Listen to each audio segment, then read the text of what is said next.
3 small knocks cut through the thunder. Every biker in that clubhouse froze.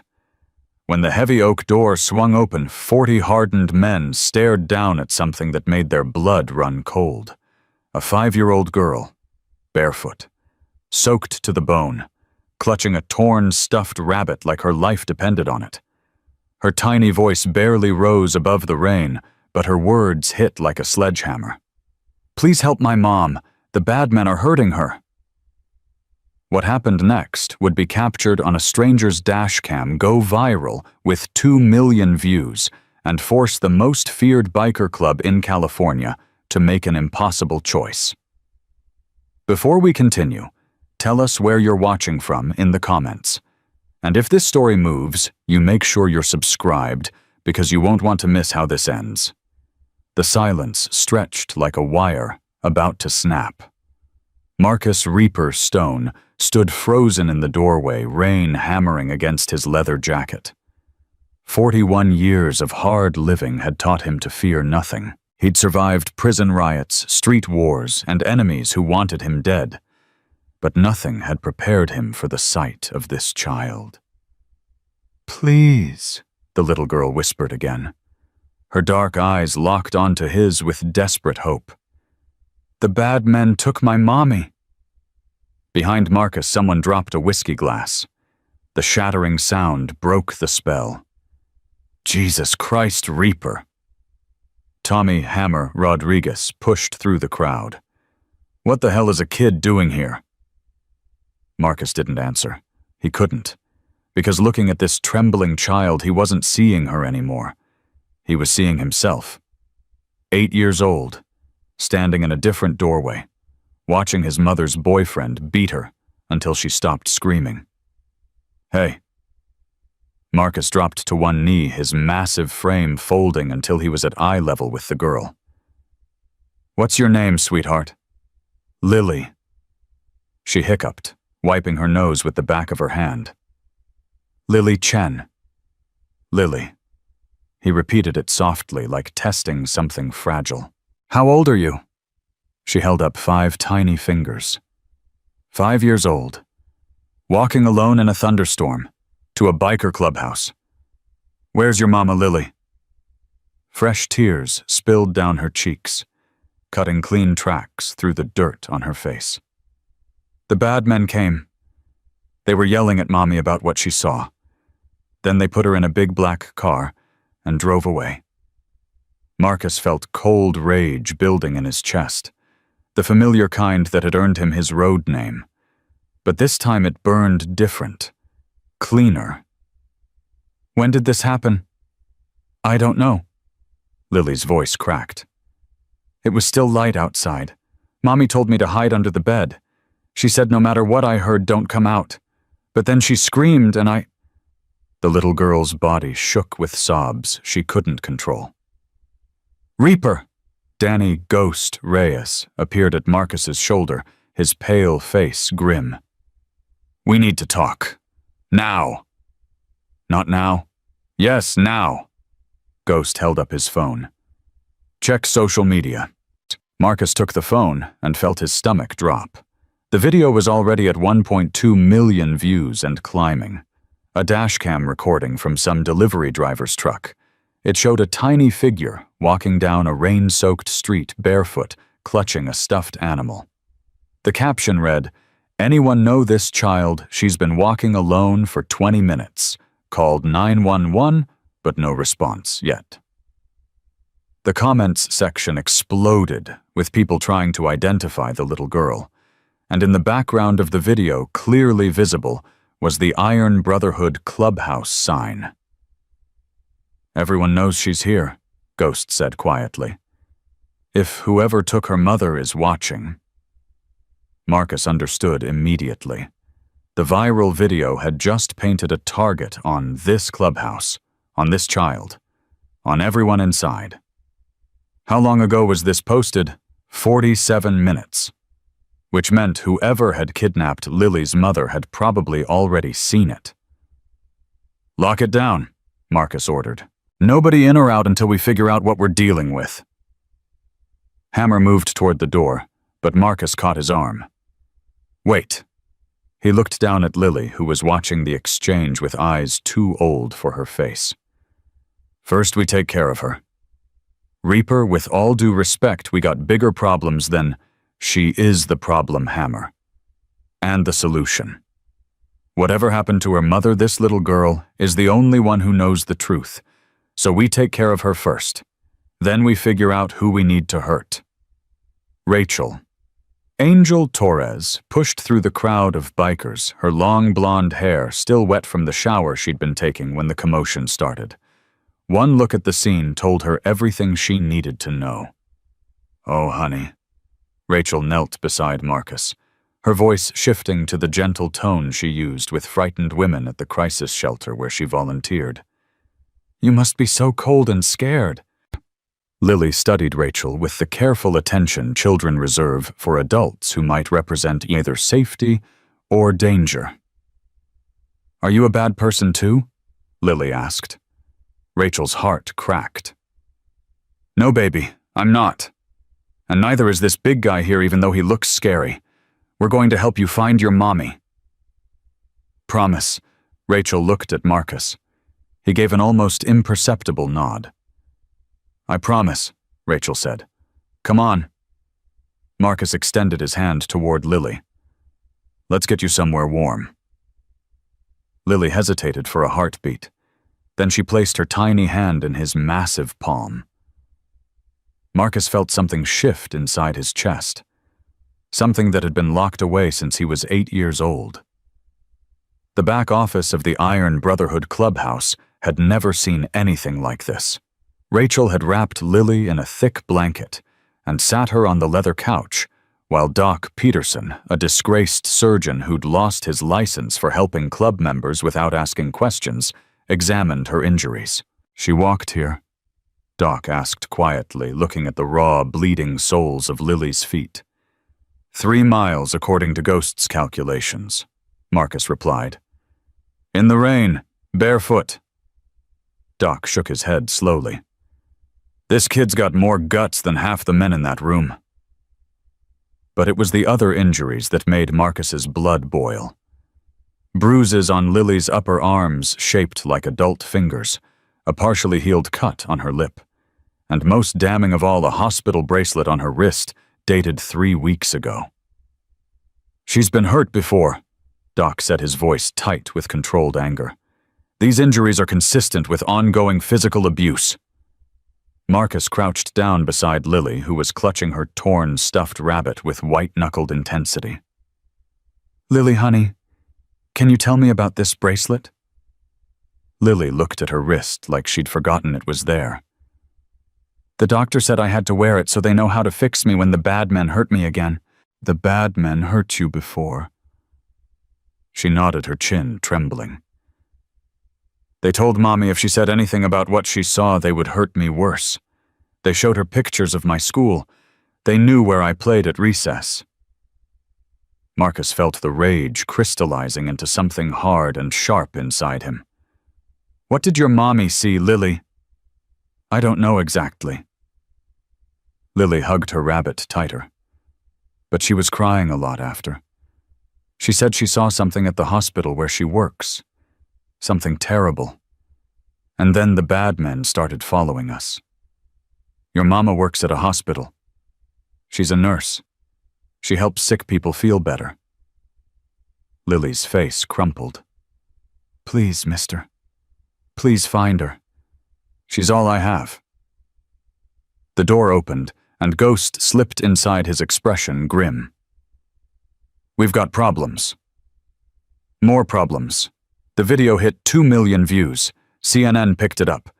There are news vans pulling up outside right now." Marcus closed his eyes. This was spiraling out of control faster than he could track. "What are they saying?" "They're calling us the biker gang harboring a missing child. Speculation running wild. Some people think we kidnapped her. Others think we're protecting her. Either way, every eye in the city is on this clubhouse right now." Rachel came over her face, pale. "What do? We find out who took her mother," Marcus said. "And we get her back. before whoever's responsible decides Lily is a loose end they can't afford. How? We don't even know who we're looking for. Marcus turned to Lily. Sweetheart, I need to ask you some more questions. Can you be brave for me? Lily nodded solemnly. The bad men who took your mommy, what did they look like? One of them had pictures all over his arms, like yours but different. Snakes and stuff. Tattoos, good, what else? He had metal teeth. Lily pointed to her mouth. Silver and shiny, and he talked funny. Not like you. Talked funny how? Like the people on TV from far away. Different words. An accent. Tattoos of snakes. Silver teeth. Marcus felt pieces clicking together in a way he didn't like. Ghost, he said quietly. Get me everything we have on the Red Serpent Syndicate. Ghost's face went pale. You think this is them? Snake tattoos, Eastern European accent, and they've been expanding into trafficking operations for months. Marcus looked at Lily, keeping his voice steady despite the fear coiling in his gut. What time does your mama usually get home from work? 6 o'clock. But sometimes later if sick people need her. And what time did the bad men come? After dinner, Mommy was doing dishes. Then there was banging on the door and she told me to hide. Ghost was already working on his laptop. Grace Chen, registered nurse at St. Vincent's Hospital. Single mother, no criminal record, model employee. What's she been working on recently? Ghost's typing intensified. Her unit handles trauma cases, gunshot wounds, stabbings, accident victims. He stopped. Oh, hell. What? 3 weeks ago, St. Vincent's treated victims from a warehouse raid. Human trafficking case. Most of the victims were women from Eastern Europe. The feds kept it quiet, but someone at the hospital saw something they shouldn't have. And that someone was probably Grace Chen. Marcus understood now. Grace had witnessed something connected to the Red Serpent Syndicate's trafficking operation. They'd spent 3 weeks intimidating her into silence using Lily as leverage. And when that didn't work, they'd taken more drastic measures. How much time does she have? Rachel asked, her voice barely a whisper. If they're following their usual pattern. Ghost's face was ashen. Witnesses don't last more than 48 hours once they're taken. Long enough to confirm what they've told people. Then, he didn't finish the sentence. He didn't need to. Then we have less than 48 hours to find her, Marcus said. Hammer had been listening from the doorway. Reaper, this is way above our pay grade. We're talking about an international trafficking syndicate with connections to Russian and Ukrainian mobs. They've got more soldiers, more guns, and more money than we could ever match. So we call the cops. And trust who Grace Chen probably saw something that got a cop killed or proved cops were on the take. That's the only reason the syndicate would go this hard after a witness. Then we call the feds and wait 3 weeks while they build a case Grace Chen will be dead in 2 days. The room fell silent. Marcus looked at Lily, who had fallen asleep in Rachel's arms, exhausted beyond endurance. Her small face was peaceful now, the terror temporarily held at bay by the safety she'd found among strangers. She'd walked 3 miles through a thunderstorm to find help. At 5 years old, because she believed that anyone would care enough to save her mother. Marcus couldn't explain why, but he knew in that moment that he would die before he let this child down. Call the Alliance, Marcus said finally. Every club that owes us favors. Every contact we have in the underground. Every soldier who's willing to ride. You're talking about war, Ghost said quietly. I'm talking about saving a woman's life and keeping a promise to her daughter. Hammer shook his head slowly. Even if we wanted to go to war, we don't know where they're holding her. The syndicate has safe houses all over the city. Lily stirred in Rachel's arms. Her eyes fluttered open and she looked directly at Marcus. I can help, she said softly. What do you mean, sweetheart? I remember things. Mommy says I'm good at remembering.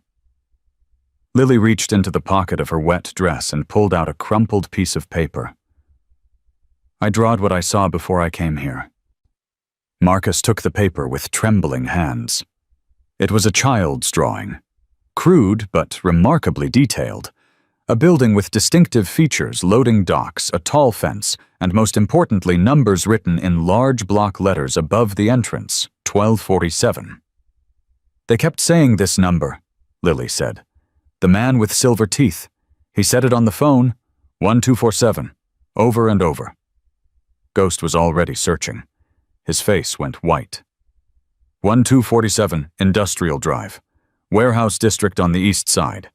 It's listed as abandoned, but there's been unusual activity reported in the area for months.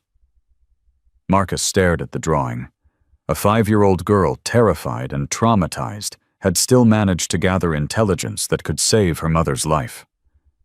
She's smarter than half my guys, Hammer muttered. She's braver than all of us, Marcus replied.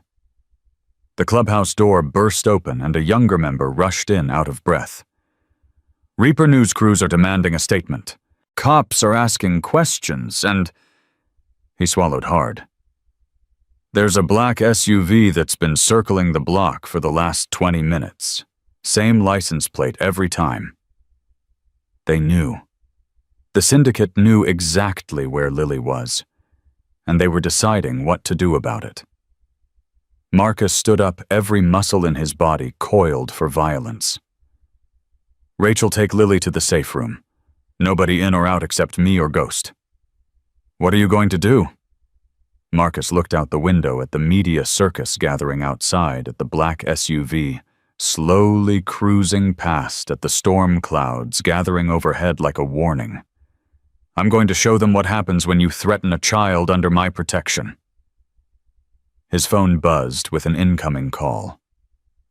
Unknown number. Marcus answered. Mr. Stone.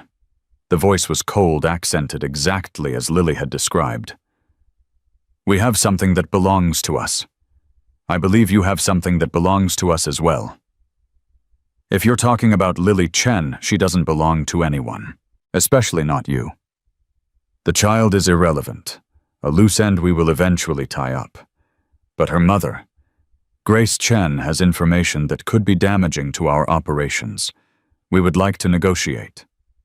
I don't negotiate with people who hurt children. Laughter came through the phone, humorless and cruel. Everyone negotiates, Mr. Stone. Eventually. The question is how much pain is required first. A pause. We know the child is with you. We know she walked to your clubhouse. The entire world saw it on that video. Very touching.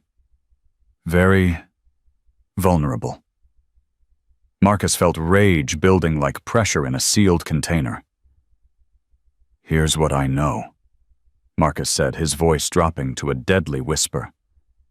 I know, Tom, you took a woman from her home in front of her 5-year-old daughter. I know you've been terrorizing that family for weeks, and I know that 1247 Industrial Drive has been very busy lately. Silence on the other end.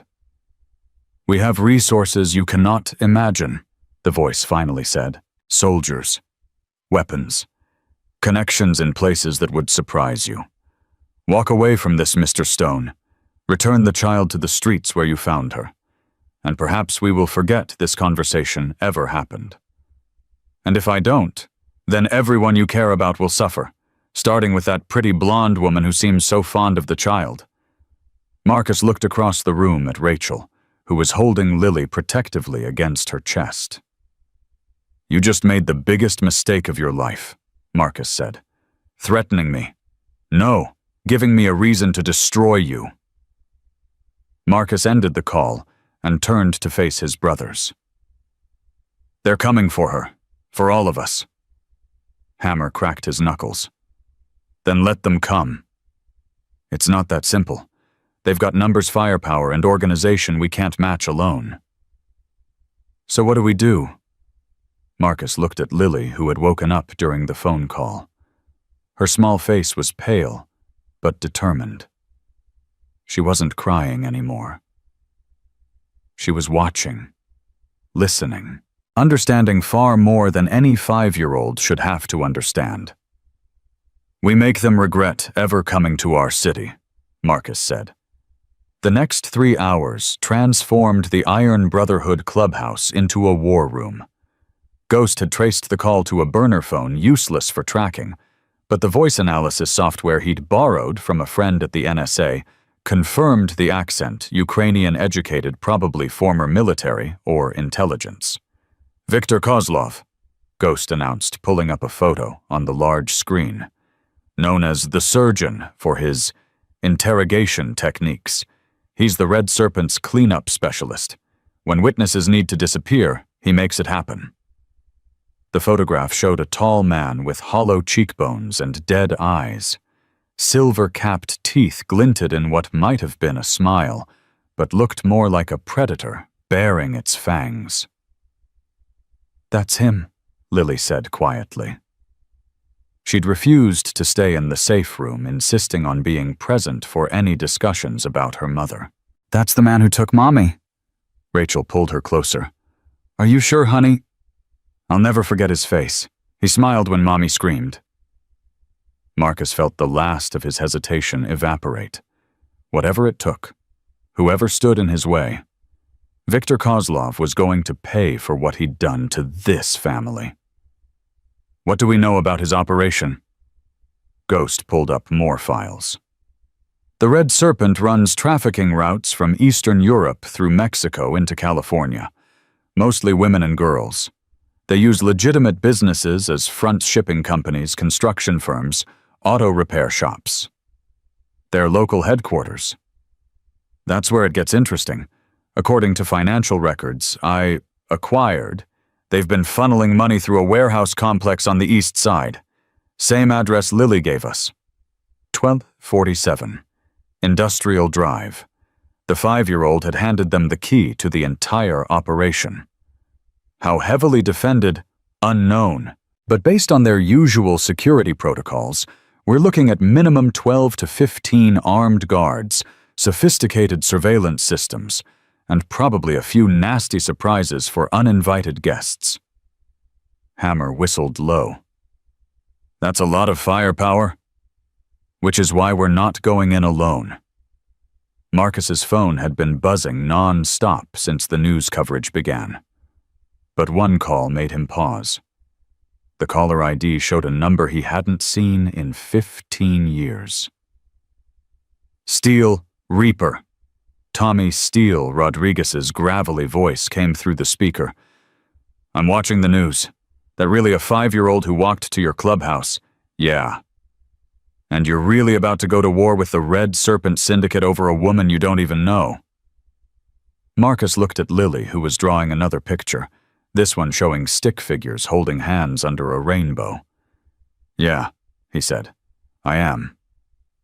Steele was quiet for a long moment. Then, "The Steel Dragons ride with you. We can be there in 6 hours." Before Marcus could respond, another call came through. Then another. Then another. By midnight, representatives from 5 motorcycle clubs had pledged their support. 52 riders ready to fight against an international trafficking syndicate. Not for money. Not for territory. For a 5-year-old girl who'd been brave enough to ask for help. "Why?" Rachel asked Marcus quietly as they watched the alliance taking shape. "Why are all these people willing to risk their lives for a stranger?" Marcus thought about the question. Thought about his own childhood. The violence, the fear, the way no one had come to help when he needed it most. "Because someone should have done it for us," he said finally. "When we were kids, when we were scared, someone should have cared enough to fight for us." He looked at Lily. "She deserves better than we got." Rachel squeezed his hand. "We're going to save her mother." "Damn right we are." At 2 a.m., Marcus's encrypted phone buzzed with a message that changed everything. Ghost had intercepted syndicate communications. Grace Chen was indeed being held at 1247 Industrial Drive. But there was more chatter about disposal scheduled for the following night. They were going to kill her within 24 hours. "We don't have time to wait for the full alliance," Marcus said grimly. "We hit them tomorrow night, whatever we've got." "That's suicide," Hammer protested. "We'll have maybe 30 men against their entire operation. 30 men who know these streets, who know how to fight, who have something worth fighting for." Marcus stood up every inch the leader who had held this club together through a decade of challenges. "I won't let another child lose their mother because I was too scared to act." The room fell silent. Then, one by one, every man stood. "What's the plan?" Ghost asked. Marcus looked at the tactical map spread across the table, looked at the warehouse where Grace Chen was being held, looked at the faces of men who'd followed him into hell before, and would do it again. "We create chaos," Marcus said. "Hit them everywhere at once. Make them choose between protecting their operations and protecting their leadership. Force them to fight on our terms. And Grace Chen, I go in personally, with Ghost and Hammer. While they're distracted by the main assault, we extract her." "That's insane," Rachel said. "You'll be walking into a fortress with 3 men." "I'll be walking in with the element of surprise and the knowledge that failure is not an option." Lily tugged on Marcus's jacket. He looked down at her upturned face. "You're going to bring my mommy home." Marcus knelt down to her level just as he had hours ago when she first appeared at the door. But something had changed between them, something neither fully understood yet. "I'm going to bring your mommy home," Marcus said. "And nobody is going to hurt either of you ever again." Lily threw her small arms around his neck and held on tight. "I knew you'd help," she whispered. "I knew it when I saw you." "How did you know?" "Because you have sad eyes. Like Mommy's. Like mine." She pulled back and looked at him with wisdom far beyond her years. People with sad eyes understand what it's like to need help, and they always help other people. Marcus felt something break open inside his chest, something that had been sealed shut since he was 8 years old, watching his mother die while the world looked the other way. "Get some sleep, Lily," he said, his voice rough with emotion.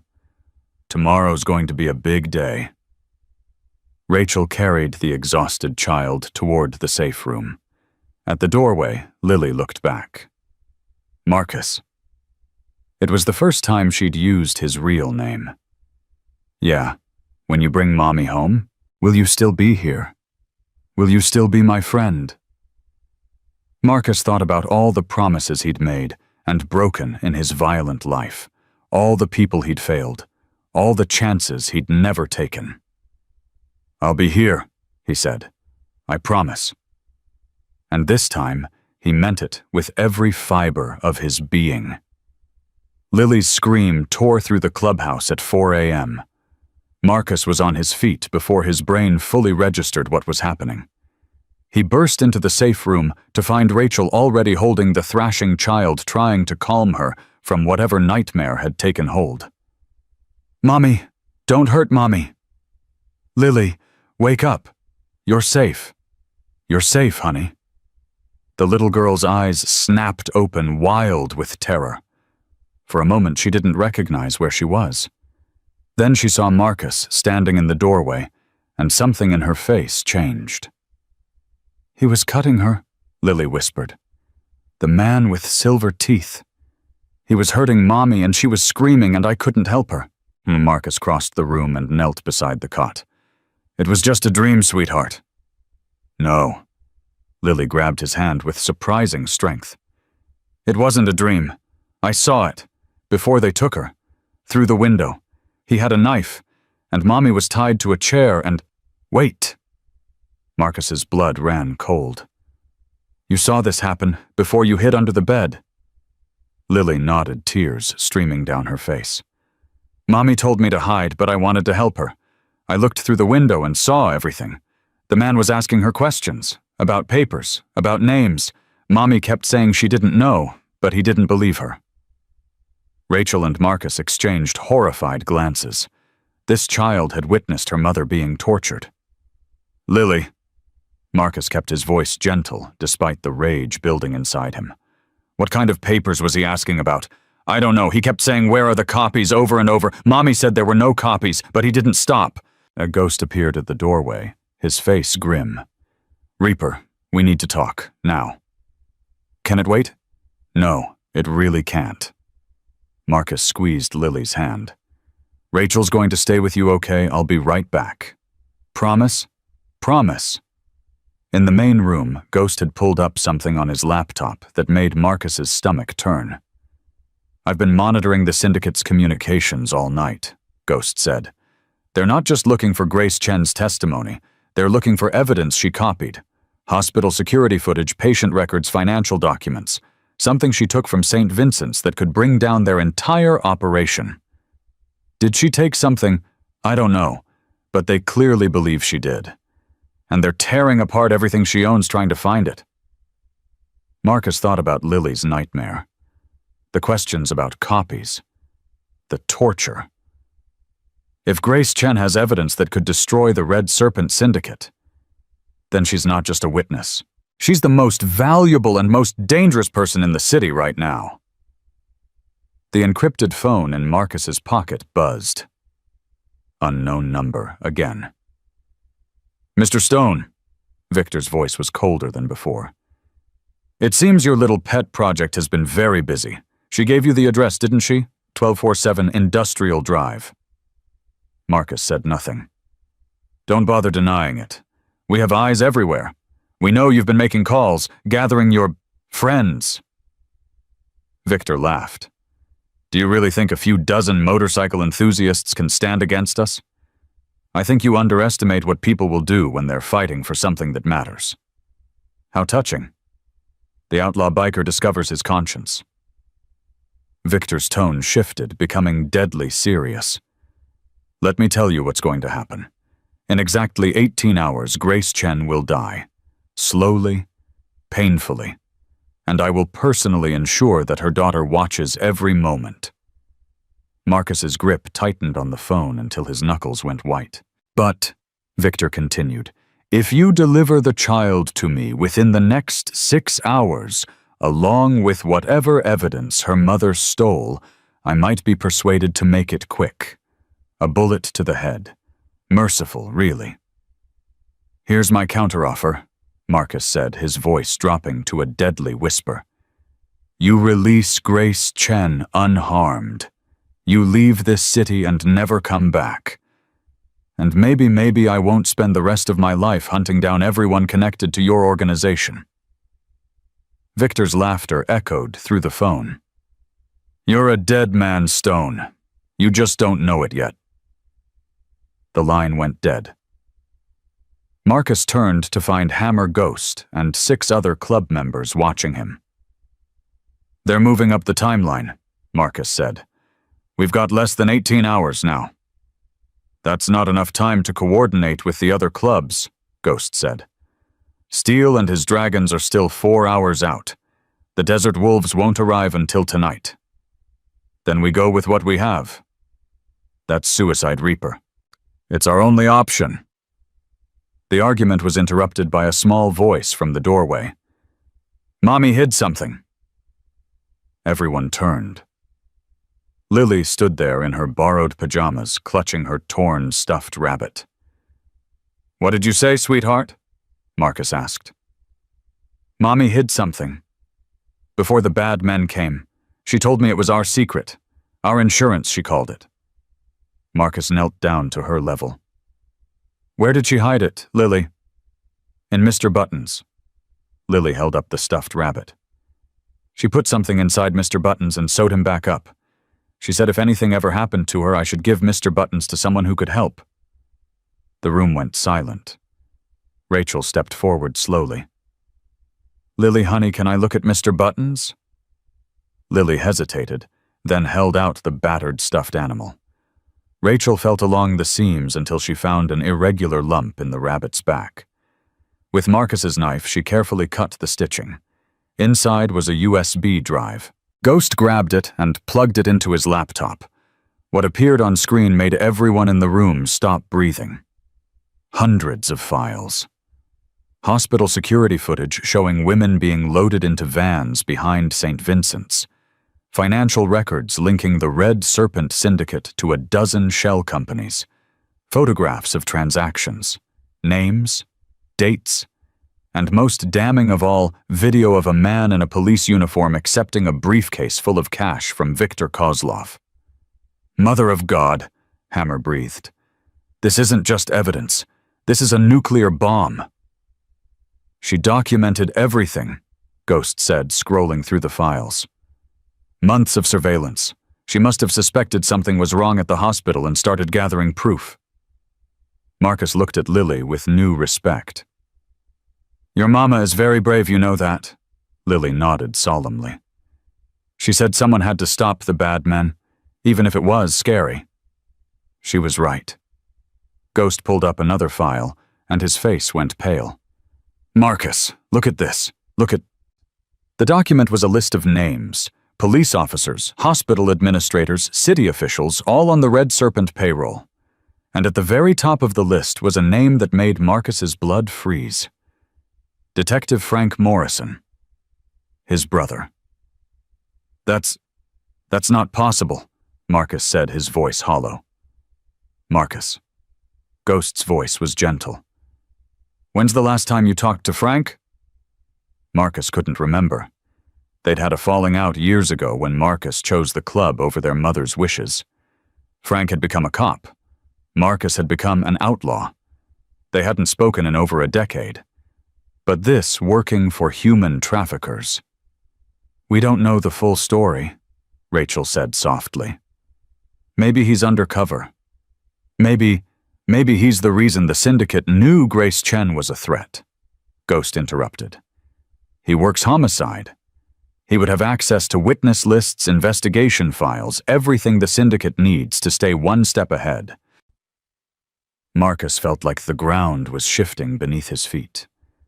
His own brother. His flesh and blood. "Does this change anything?" Hammer asked quietly. Marcus looked at Lily, who was watching him with those two old eyes. "No," he said finally. "It doesn't change a damn thing. We save Grace Chen. We destroy the syndicate. And if Frank is involved..." He couldn't finish the sentence.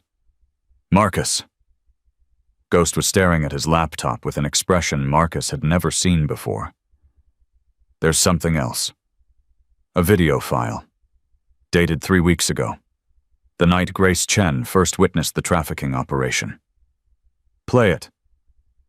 The footage was grainy, but unmistakable. A hospital parking garage. Women being forced into a van. And standing to the side, watching it happen, was Detective Frank Morrison. He wasn't just on the payroll, he was supervising the operation. Marcus felt something inside him break. The brother he'd idolized as a child. The brother who'd promised their dying mother he would always do the right thing. That brother was a monster. "I'll kill him myself," Marcus said quietly. "Reaper, I said I'll kill him myself."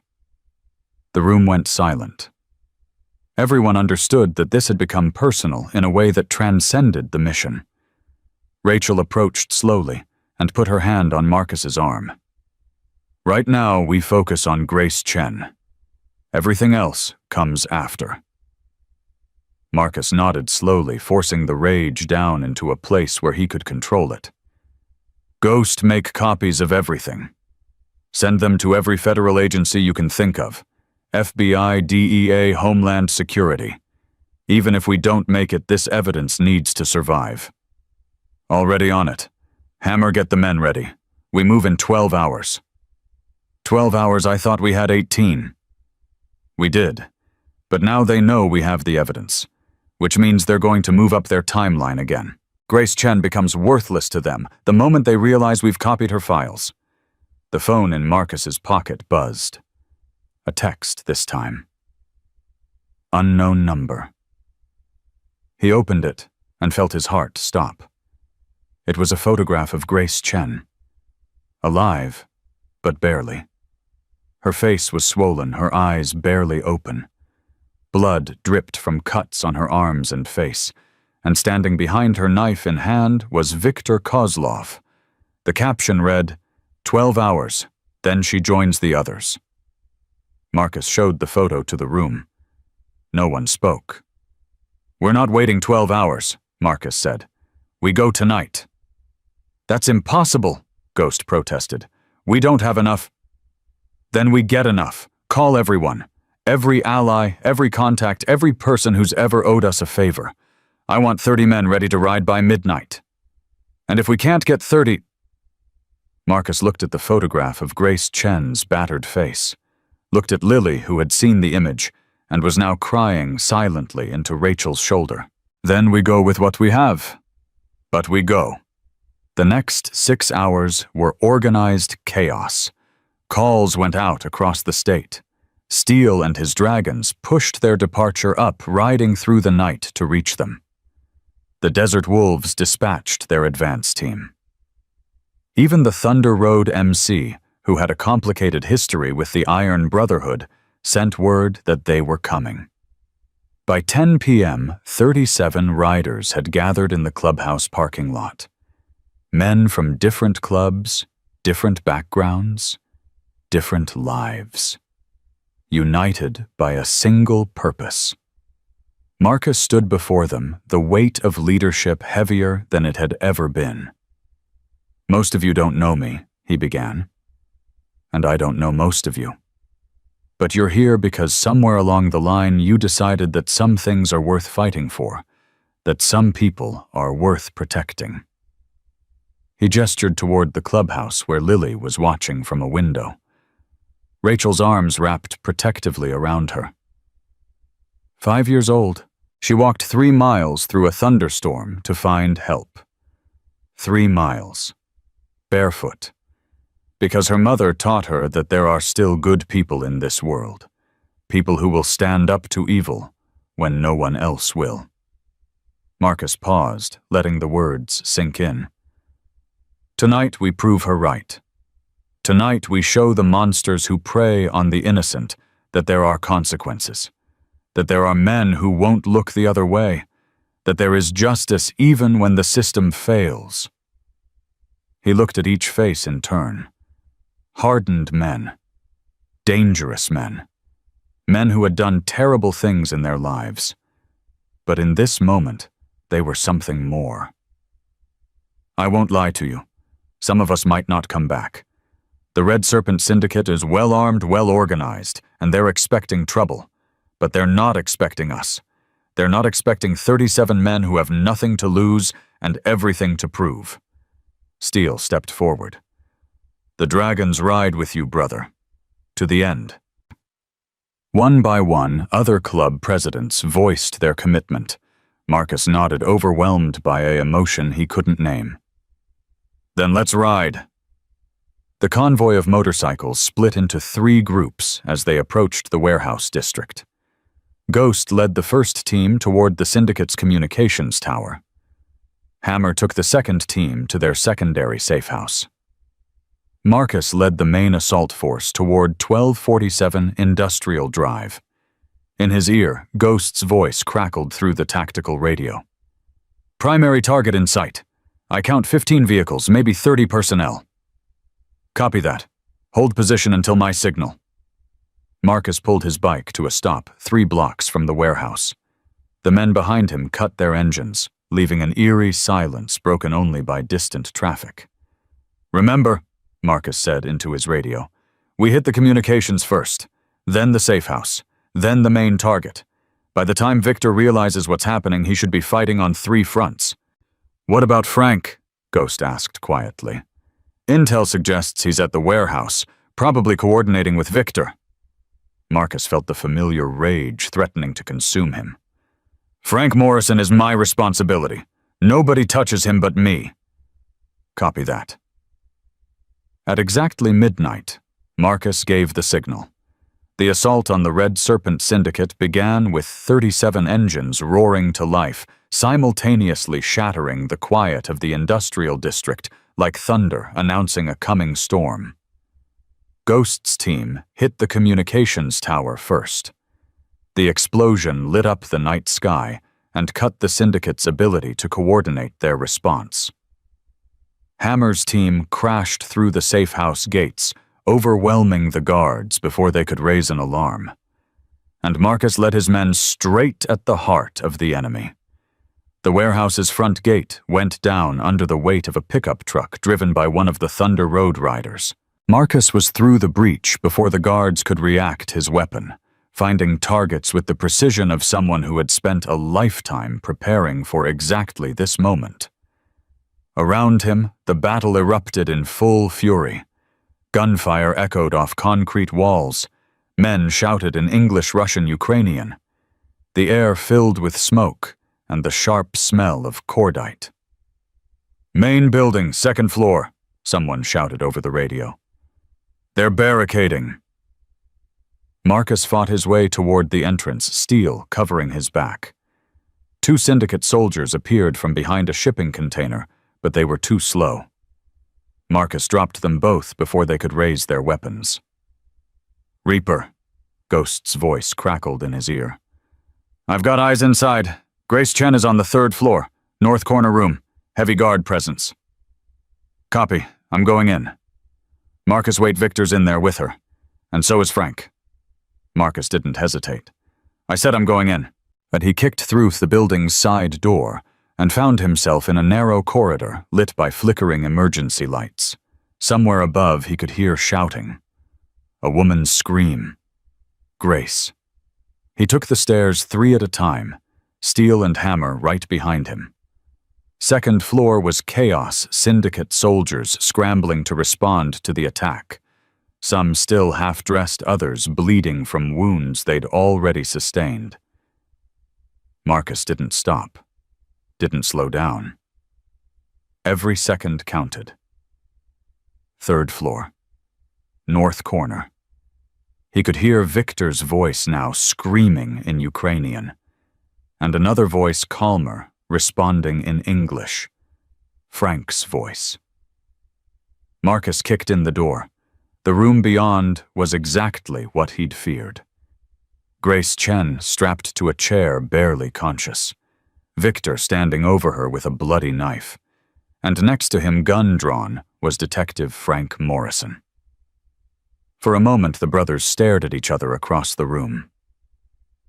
"Marcus." Frank's voice was steady, but his gun hand trembled slightly. "You shouldn't be here. Neither should you. You don't understand what's happening." "I understand perfectly. I've seen the files, the videos, everything." Frank's face paled. "That evidence was supposed to be destroyed." "It wasn't, and right now it's on its way to every federal agency in the country." Victor's eyes darted between the brothers. "Kill him," he ordered Frank. "Kill him now." Frank raised his weapon toward Marcus, but he didn't fire. "I can't," Frank whispered.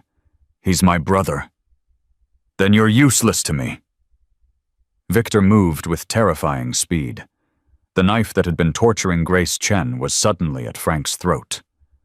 "Put down your weapons," Victor commanded Marcus and his men. "All of you, or Detective Morrison dies." Marcus didn't lower his gun. "Go ahead. He stopped being my brother the moment he chose to work for you."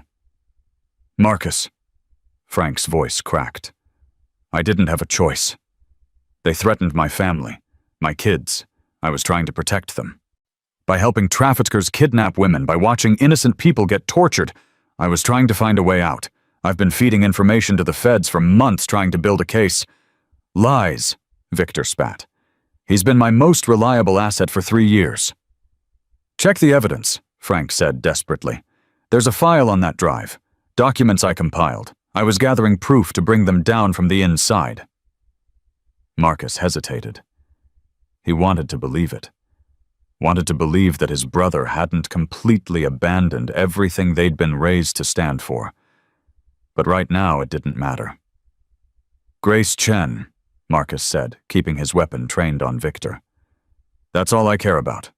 Let her go, and maybe you walk out of here alive." Victor laughed. "You're in no position to bargain. Look out your window." Victor's eyes flicked toward the warehouse's exterior windows. Below, the battle was winding down. Syndicate soldiers were surrendering or fleeing. The Iron Brotherhood and their allies had overwhelmed the defenses. "Your operation is finished," Marcus said. "Your communications are destroyed. Your men are beaten. The only thing left to decide is whether you die here tonight or spend the rest of your life in a federal prison." Victor's grip on Frank tightened. "I still have leverage. You have a dirty cop who might or might not have been working against you. That's not leverage. That's a liability." For a long moment, no one moved. Then Victor shoved Frank forward and bolted toward a back door Marcus hadn't noticed. Marcus had a split second to make a choice. Chase Victor or save Grace Chen. He chose Grace. "Steel Hammer, get her out of here. Ghost Victor's running. North side of the building." "On it." Marcus turned to his brother, who was slumped against the wall, blood trickling from where Victor's knife had nicked his throat. "Is it true?" Marcus demanded. "Were you really trying to bring them down?" Frank looked up at him with eyes full of shame and something that might have been hope. "Every word. Check the file. Morrison Insurance. I documented everything I could without getting caught. I needed more time. You had 3 years. And they had my children's school schedule, my wife's work address, my parents' nursing home. Every time I thought about going to the feds, they'd send me a picture of my daughter at soccer practice." Frank's voice broke. "I'm not a monster, Marcus. I'm a coward.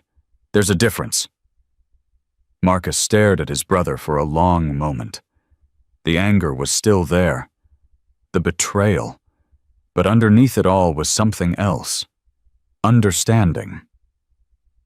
"We'll sort this out later," Marcus said finally. "Right now I need to know, is there anything else, any other surprises I should know about?" Frank nodded slowly. "The shipping container at Pier 7. There are women inside. Scheduled for transport tomorrow morning, if we don't get to them tonight. How many? 23, maybe more." Marcus felt the weight of that number settle on his shoulders. 23 lives hanging in the balance. "Ghost," he said into his radio. "Change of plans. After Victor's secured, I need a team at Pier 7. Container full of trafficking victims." "Copy that. Victor's in custody, by the way. Tried to hotwire a car. Wasn't fast enough." Relief flooded through Marcus. "Good. Bring him to the staging area. I want him alive for the feds." Behind him, Steel and Hammer were cutting Grace Chen free from her restraints. She was conscious but weak, her eyes struggling to focus. "Lily," she whispered. "Where's my baby?" Marcus knelt beside her. "She's safe. She's the one who sent us to find you." Grace's face crumpled. "She walked to them, to the bikers.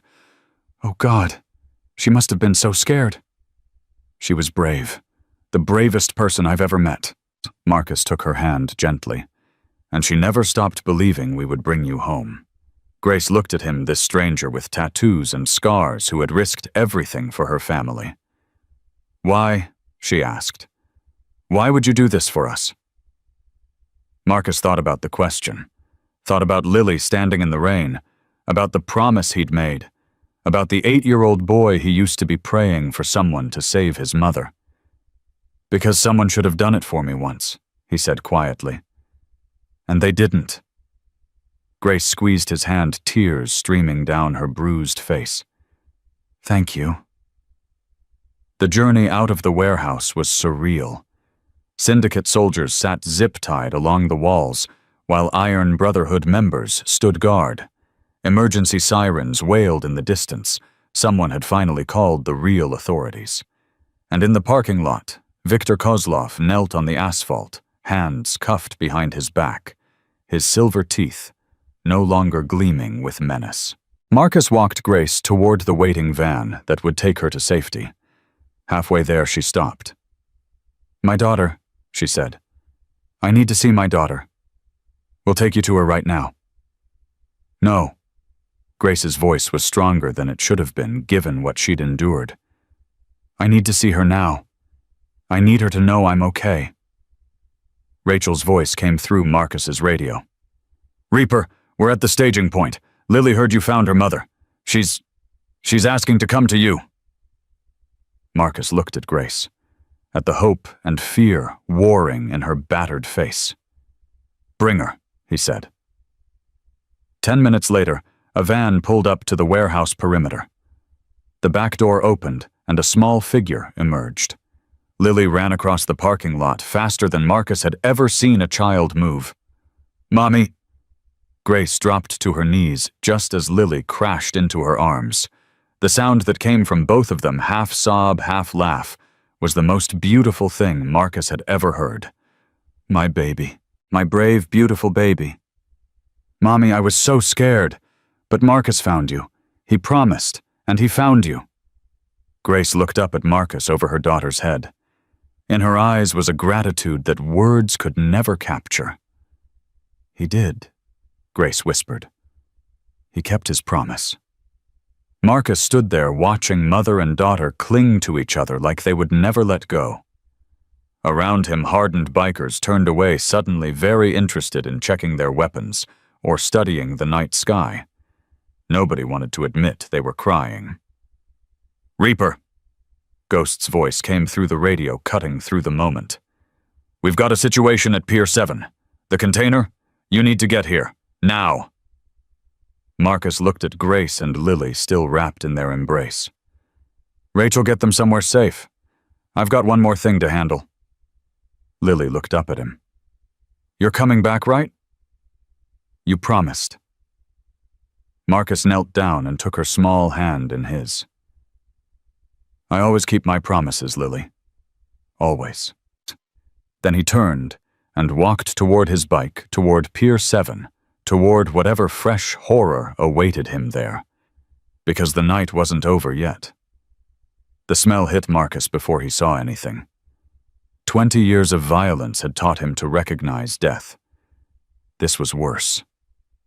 This was desperation, fear, and suffering compressed into a space no human should endure. "Over here." Ghost's voice was strained in a way Marcus had never heard before. "But Reaper, prepare yourself." Marcus rounded the corner of the shipping container and stopped dead. The doors were open. Inside, huddled together like animals, were women. Young women. Some barely more than girls. Their eyes reflected the flashlight beams with the hollow look of people who had given up hope long ago. "How many?" Marcus heard himself ask. 27. 4 more than Frank estimated."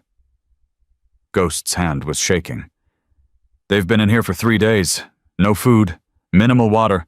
The youngest is 15. Marcus felt rage and grief collide inside his chest.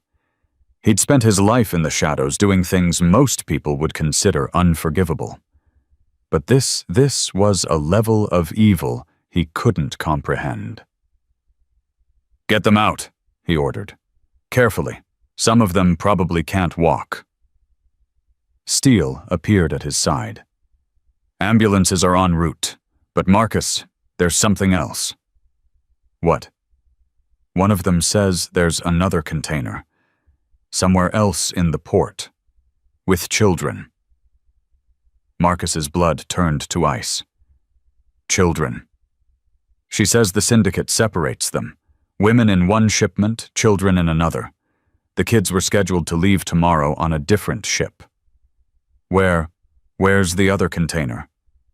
She doesn't know, but she heard the guards talking about Section K. Marcus grabbed his radio. "Hammer, I need every man you can spare at the port. We're looking for another container. Section K. There are children inside." "Copy that. On our way." The next 30 minutes were a desperate race against time. Marcus split his remaining forces into search teams, each one combing a different section of the massive port facility. Ghost worked his laptop from the back of a van, trying to hack into the Port Authority's tracking system. Come on, Ghost muttered. There are over 2,000 containers in this port. Without a specific identifier. Find it. I'm trying. Marcus paced like a caged animal. Somewhere in this maze of metal boxes, children were trapped. Terrified. Waiting to be sold like merchandise. His phone buzzed. Rachel's number. Marcus, something's wrong. His heart stopped. What is it? Is Lily okay? She's fine. She's sleeping. But Grace, she's asking to talk to you. She says it's urgent. Something she remembered. Put her on. Grace's voice was weak but determined. Marcus, the children. I know where they are. What? How? When Victor was questioning me, he thought I was unconscious, but I heard him on the phone. He mentioned a container number. I didn't understand what it meant at the time, but now... What was the number? RSSK 44471. He said it was their most valuable cargo, that it needed special handling for the buyer in Dubai. Marcus relayed the information to Ghost, who was already typing furiously. Got it. RSSK 4471. Section K, Row 12, Position 7. It's scheduled for loading onto the cargo ship Eastern Promise at 6 a.m. Marcus checked his watch. 4:47 a.m. They had just over an hour. Everyone on me, now. The container was guarded. Of course it was.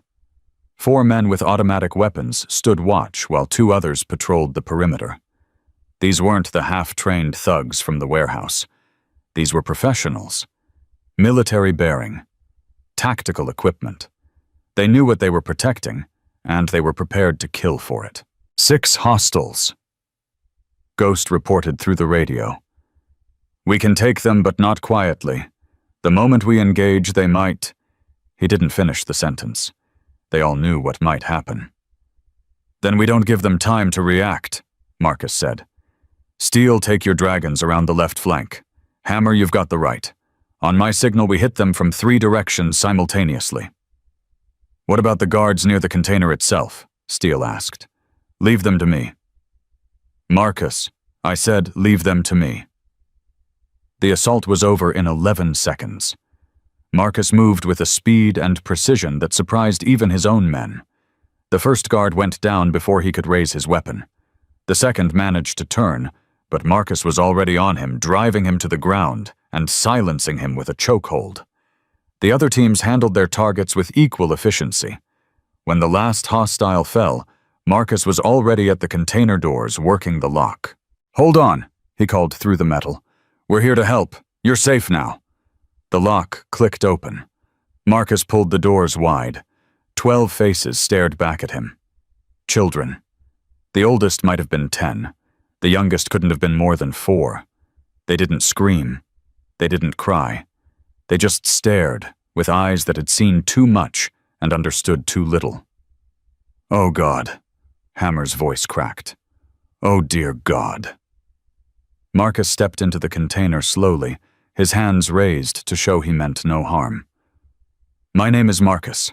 I'm here to take you somewhere safe. Does anyone speak English? A small hand rose tentatively. A girl, maybe 8 years old, with tangled dark hair and a bruise on her cheek that made Marcus want to put Viktor Kozlov in the ground permanently. I speak English, she said in a small voice. My name is Sophia. Are you a policeman? No, sweetheart, I'm not a policeman, but I'm going to help you anyway. The men said no one would ever find us.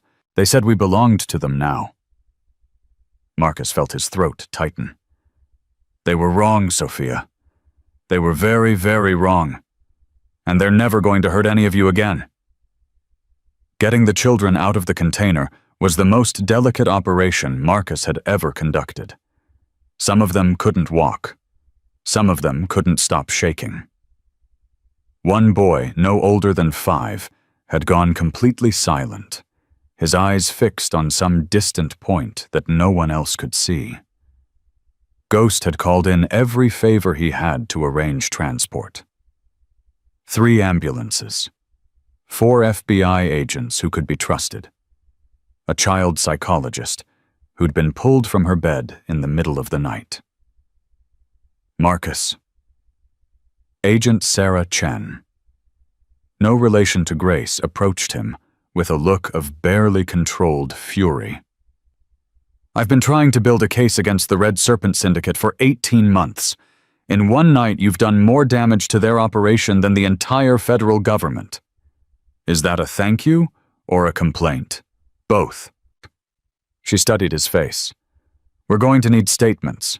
From you, your men, everyone involved in tonight's operation. You'll get them.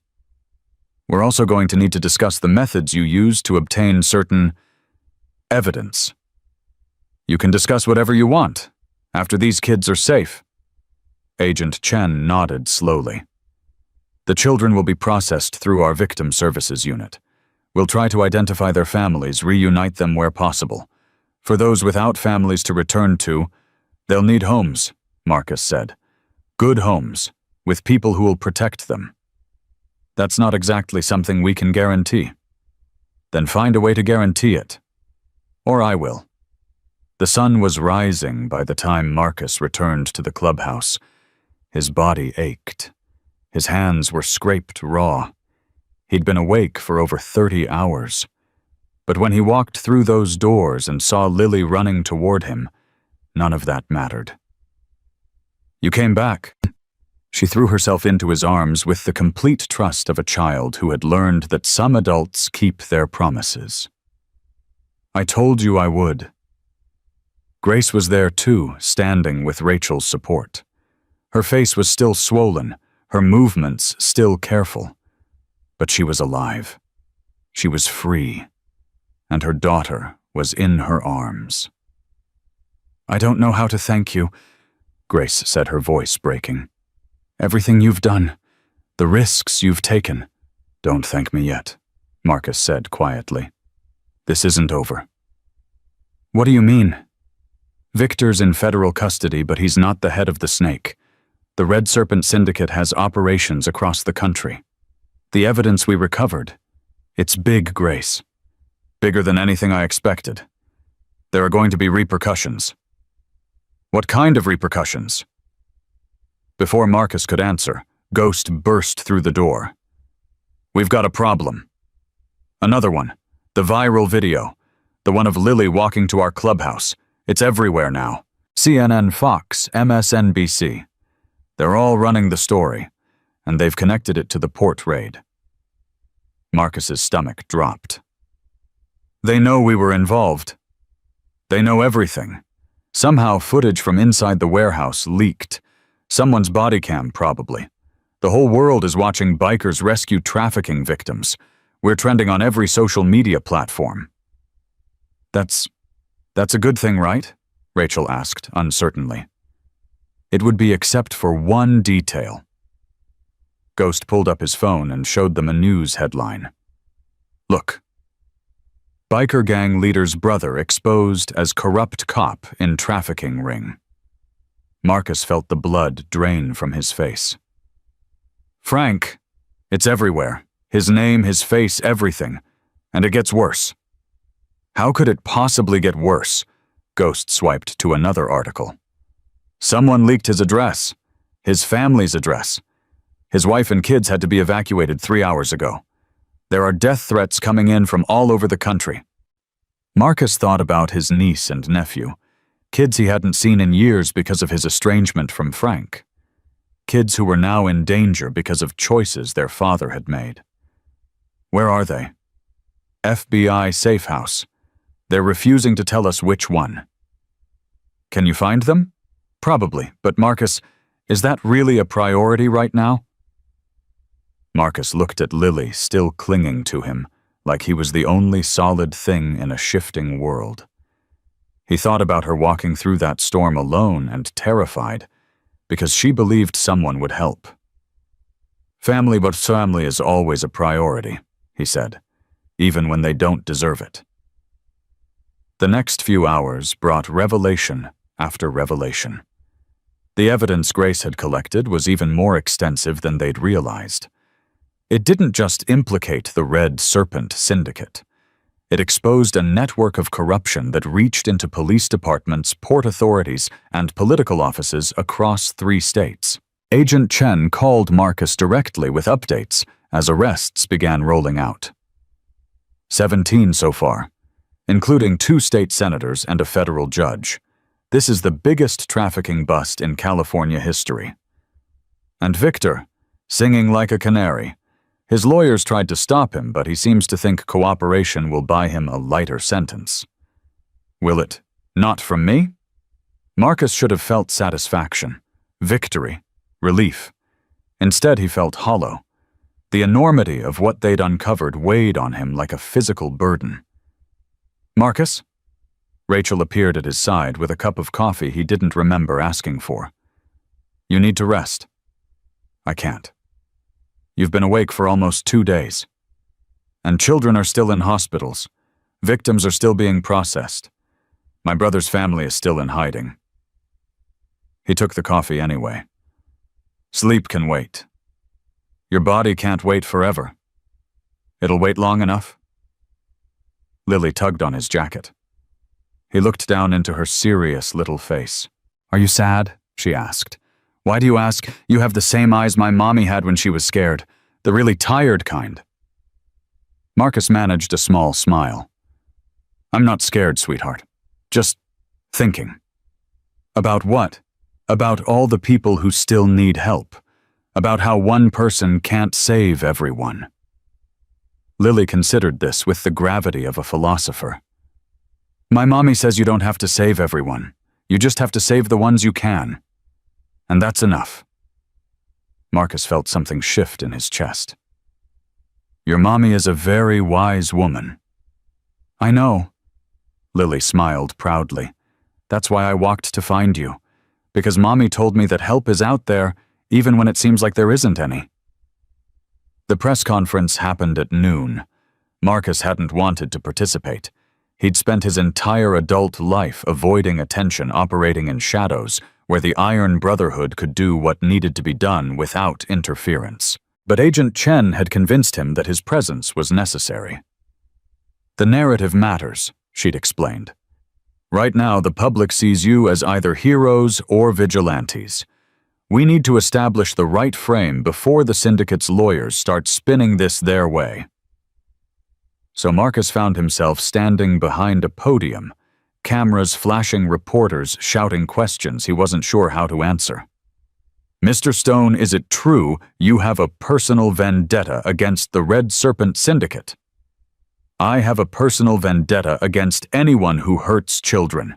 The syndicate qualified.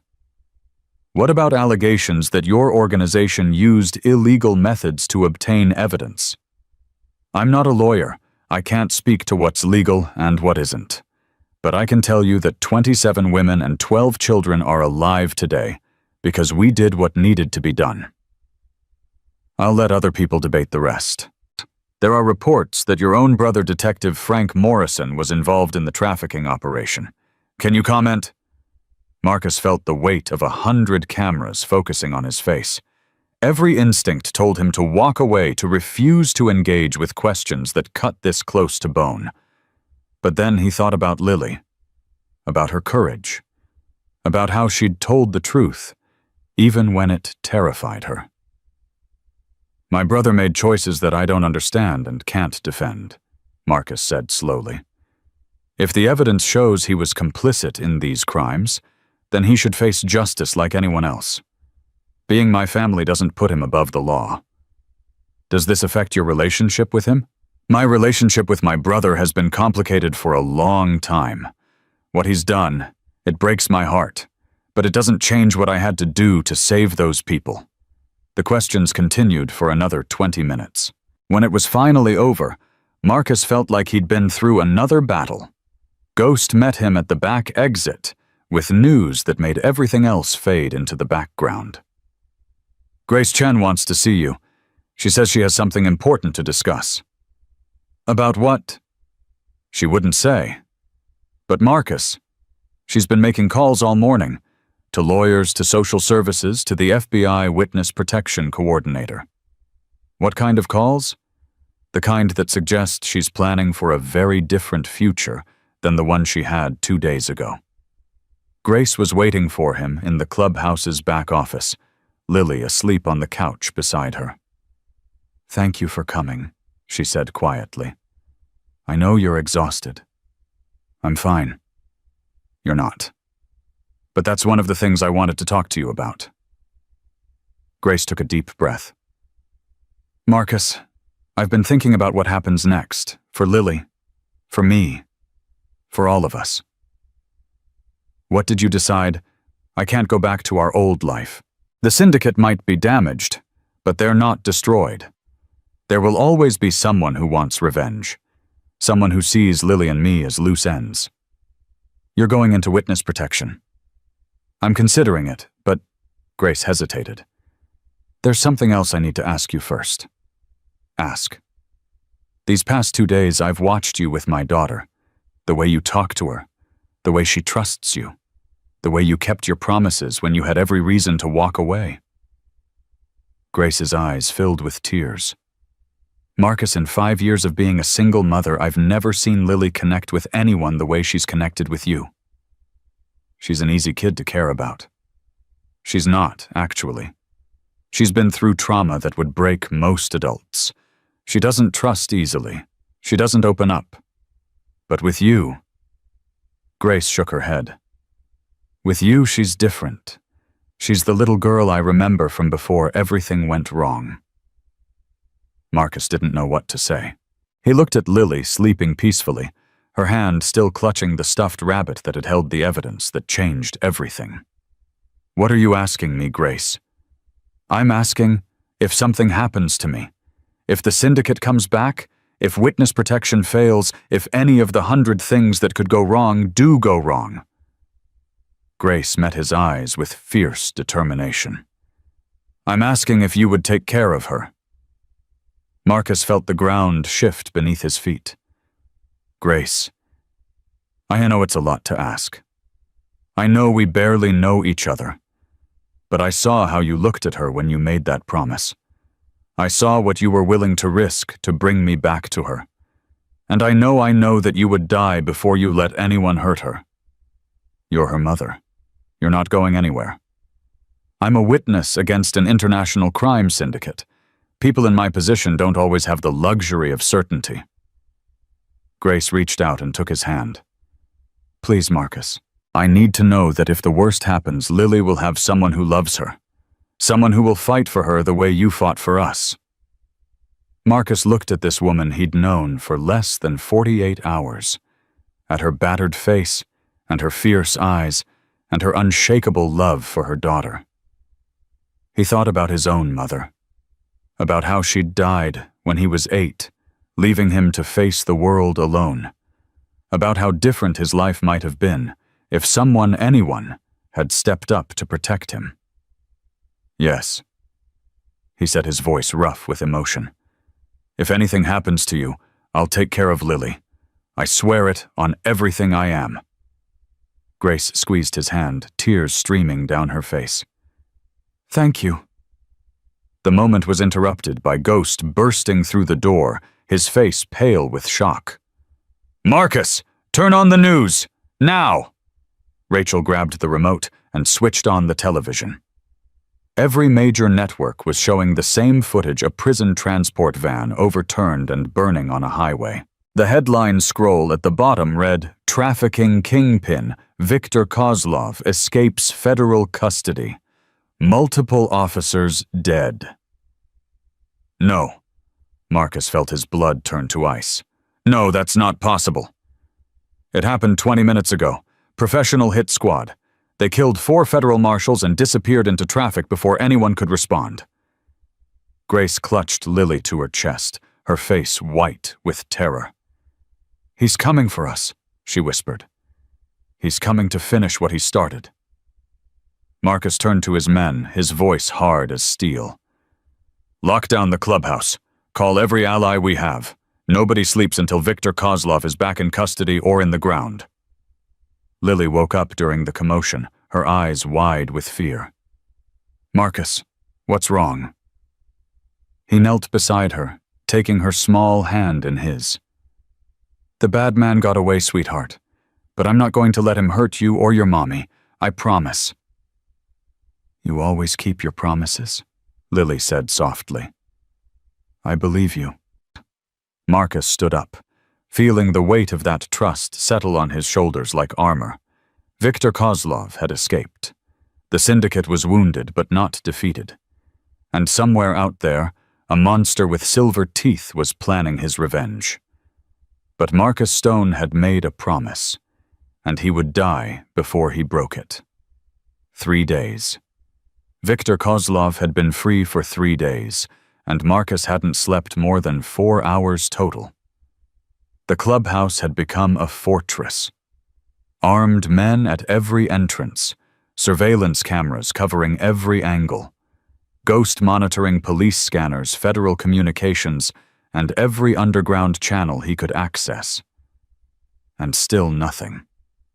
Viktor had vanished like smoke. He's not running. Marcus stared at the map covered in red pins marking possible sighting locations. He could be in Mexico by now, could be halfway across the world, but he's not running. How do you know? Steele asked. The Iron Wolves president had stayed behind when his club returned to Oakland, unwilling to leave until the threat was neutralized. Because I know men like him. He doesn't just want to survive, he wants revenge. He wants to make us suffer before he disappears. Then why hasn't he made a move? He's waiting, watching, looking for the right moment. Rachel appeared in the doorway. Marcus, you need to see this. She led him to the back room where Grace was staying with Lily. The little girl was sitting at a table drawing with intense concentration. She's been at it for 2 hours, Rachel said quietly. Won't stop, won't eat, just keeps drawing the same thing over and over. Marcus approached slowly. Hey, sweetheart, what are you working on? Lily looked up at him with haunted eyes. I keep seeing him, in my head, the man with silver teeth. He's in the dark, waiting. It's just bad dreams, honey. He can't hurt you here.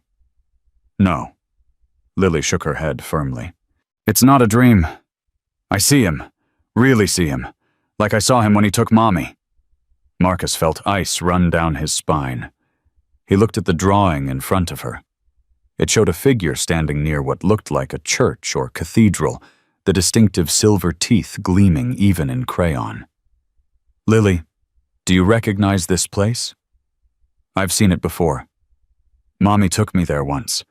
She said it was where angels live. Marcus's heart stopped. Angels? The big building with the pointy windows, where people go to pray. Grace. Marcus turned to find her already pale.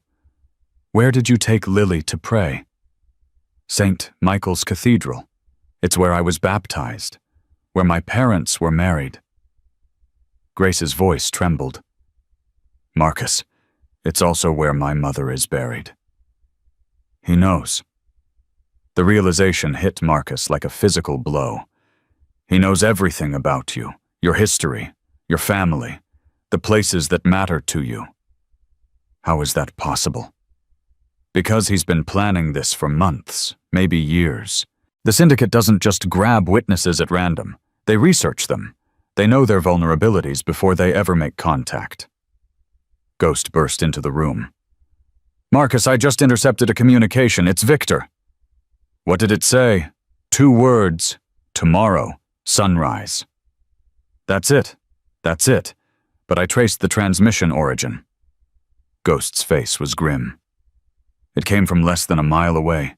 He's been watching us this whole time. Marcus felt rage and fear collide in his chest. Victor wasn't just planning an attack. He was playing a game, enjoying the hunt. Lock everything down. Nobody leaves. Nobody enters. And get Agent Chen on the phone. I need federal backup and I need it now. But when Ghost finally reached Agent Chen, the news was worse than Marcus could have imagined. I'm sorry, Marcus. We can't spare resources for protective detail right now. Can't spare resources. Victor Kozlov is a mile from this clubhouse planning God knows what, and you can't spare resources. The evidence Grace Chen collected has triggered the biggest federal investigation in a decade. Every available agent is serving warrants, processing arrests, or preparing for trials. We simply don't have the manpower. So, what are we supposed to do? Wait for him to kill us? I've notified local law enforcement. They'll increase patrols in your area. Local law enforcement is compromised. Grace's evidence proved that. Not all of them. The officers I've contacted have been vetted. Vetted by who? The same system that let Victor escape in the first place. Agent Chen's silence told Marcus everything he needed to know. You're on your own, she said finally. I'm sorry, truly, but right now the best thing you can do is stay vigilant and trust your people. Marcus ended the call and turned to face his men. A dozen hardened bikers looked back at him, waiting for orders. The feds aren't coming, he said simply. It's just us. Hammer cracked his knuckles. Then it's just us. Wouldn't be the first time we handled our own problems. This isn't a street fight, Tommy. Victor has military training, professional resources, and nothing left to lose. He's not coming at us head on. He's going to find our weakness and exploit it. What weakness? Marcus looked toward the back room, where Lily and Grace were huddled together. Them. The next 12 hours were the longest of Marcus's life. He posted guards on every approach to the clubhouse. He moved Grace and Lily to an interior room with no windows and only one entrance. He checked and rechecked weapons communications equipment and escape routes. And through it all, he couldn't shake the feeling that Victor was watching. Waiting. Laughing. You should rest. Rachel found him at 3 a.m. standing vigil at the front window. You're no good to anyone if you collapse from exhaustion. I'll rest when he's dead. Marcus, I made a promise, Rachel. To Lily, to Grace, to myself. I'm not going to break it because I'm tired. Rachel wrapped her arms around him from behind. You're not alone in this. You know that, right? You have people who love you, who would fight beside you, who would die for you. That's what I'm afraid of. What do you mean? Victor doesn't just want to hurt Grace and Lily. He wants to hurt everyone I care about. Everyone who helped bring down his operation. Marcus turned to face her. Rachel, if something happens, if this goes bad, I need you to take them and run. Don't look back. Don't try to help me. Just get them somewhere safe. I'm not leaving you. I'm not asking. And I'm not agreeing. Rachel's eyes blazed with defiance. I didn't fall in love with a man who gives up. I didn't build a life with someone who sacrifices himself while everyone else runs. If Victor comes through that door, he's going to face all of us. Together. Marcus wanted to argue. Wanted to protect her from what was coming. But he knew that look in her eyes. Rachel Torres didn't back down from anything. I love you, he said quietly. I know. That's why we're going to survive this. Dawn broke blood red over the city. Marcus stood on the clubhouse roof, scanning the streets for any sign of movement. Beside him, Ghost monitored a tablet showing feeds from every security camera in a 3-block radius. Nothing, Ghost reported. No unusual vehicles, no suspicious pedestrians, no activity at all. That's what worries me. Maybe he was bluffing, psychological warfare, make us exhaust ourselves waiting for an attack that never comes. Victor doesn't bluff. If he said sunrise, he meant sunrise. Then where is he? Marcus's phone buzzed. Unknown number. His blood ran cold as he answered. "Beautiful morning, isn't it?" Victor's voice was calm, almost pleasant. "The way the sun catches those church spires. Quite spectacular. Where are you?" "Close enough to see you standing on that roof. Close enough to watch you jump at shadows all night. You look tired, Mr. Stone." "Come out and face me yourself, you coward." Victor laughed. "Face you? Why would I do that when I can simply wait? You can't protect them forever. Eventually you'll make a mistake.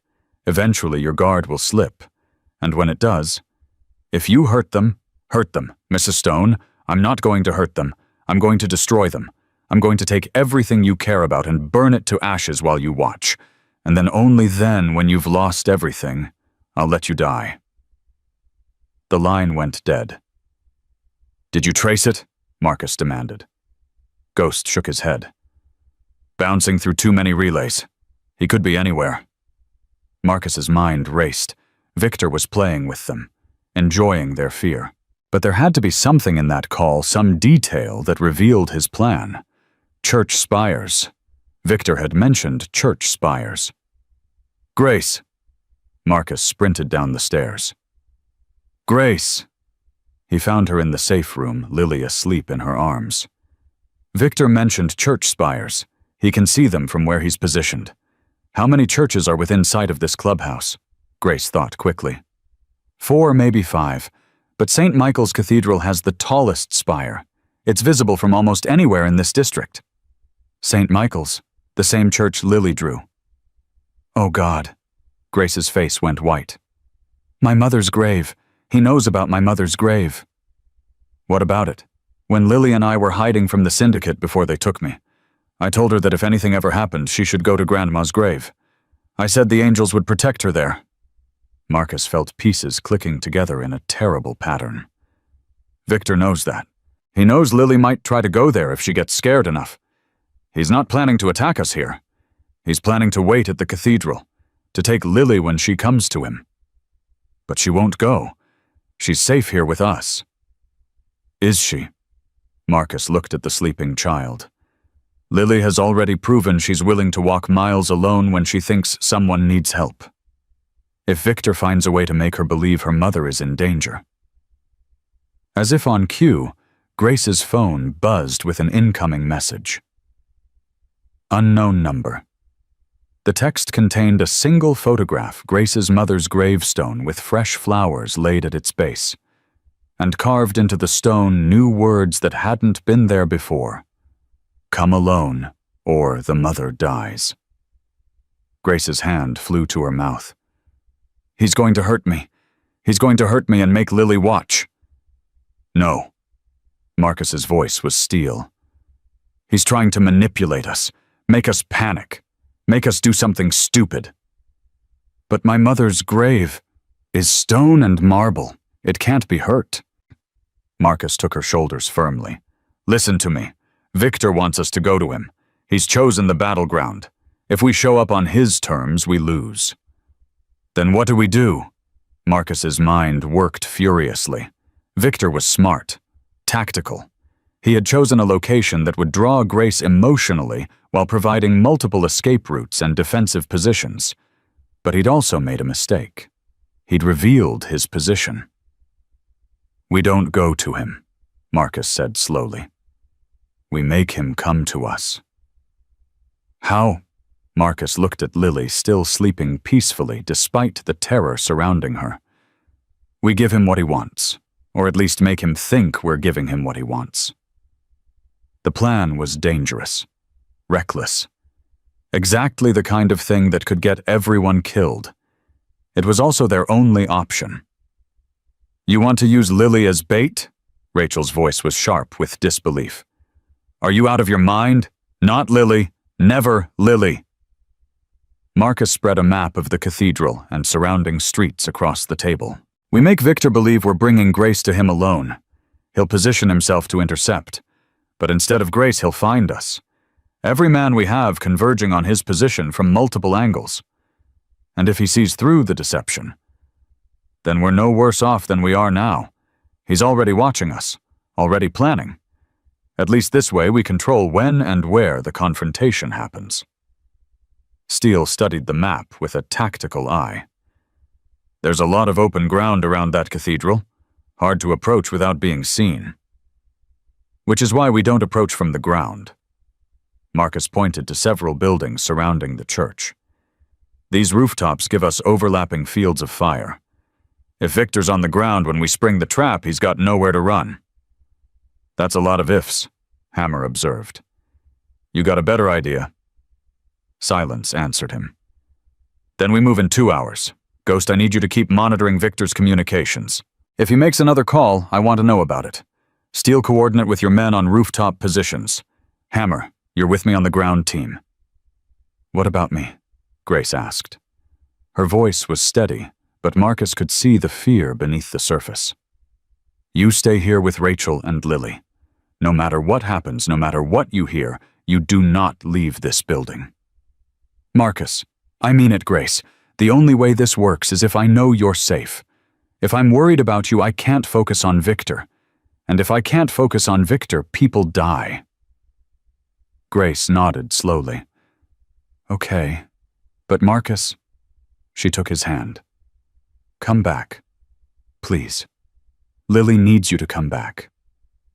I know. He squeezed her hand gently. I will. The approach to St. Michael's Cathedral was eerily quiet. Marcus moved through the early morning shadows with Ghost and Hammer at his back. On the rooftops above, Steele's men were taking position, their rifles trained on the cathedral's entrance and the cemetery beyond. I don't like this, Ghost muttered. It's too quiet. Stay focused. They reached the cemetery wall, and Marcus peered over. The grave markers stretched in neat rows toward the cathedral's rear entrance. And there, exactly where the photograph had shown, was the grave of Grace's mother. Fresh flowers. Carved message. Everything Victor had promised. But no Victor. Where is he? Hammer whispered.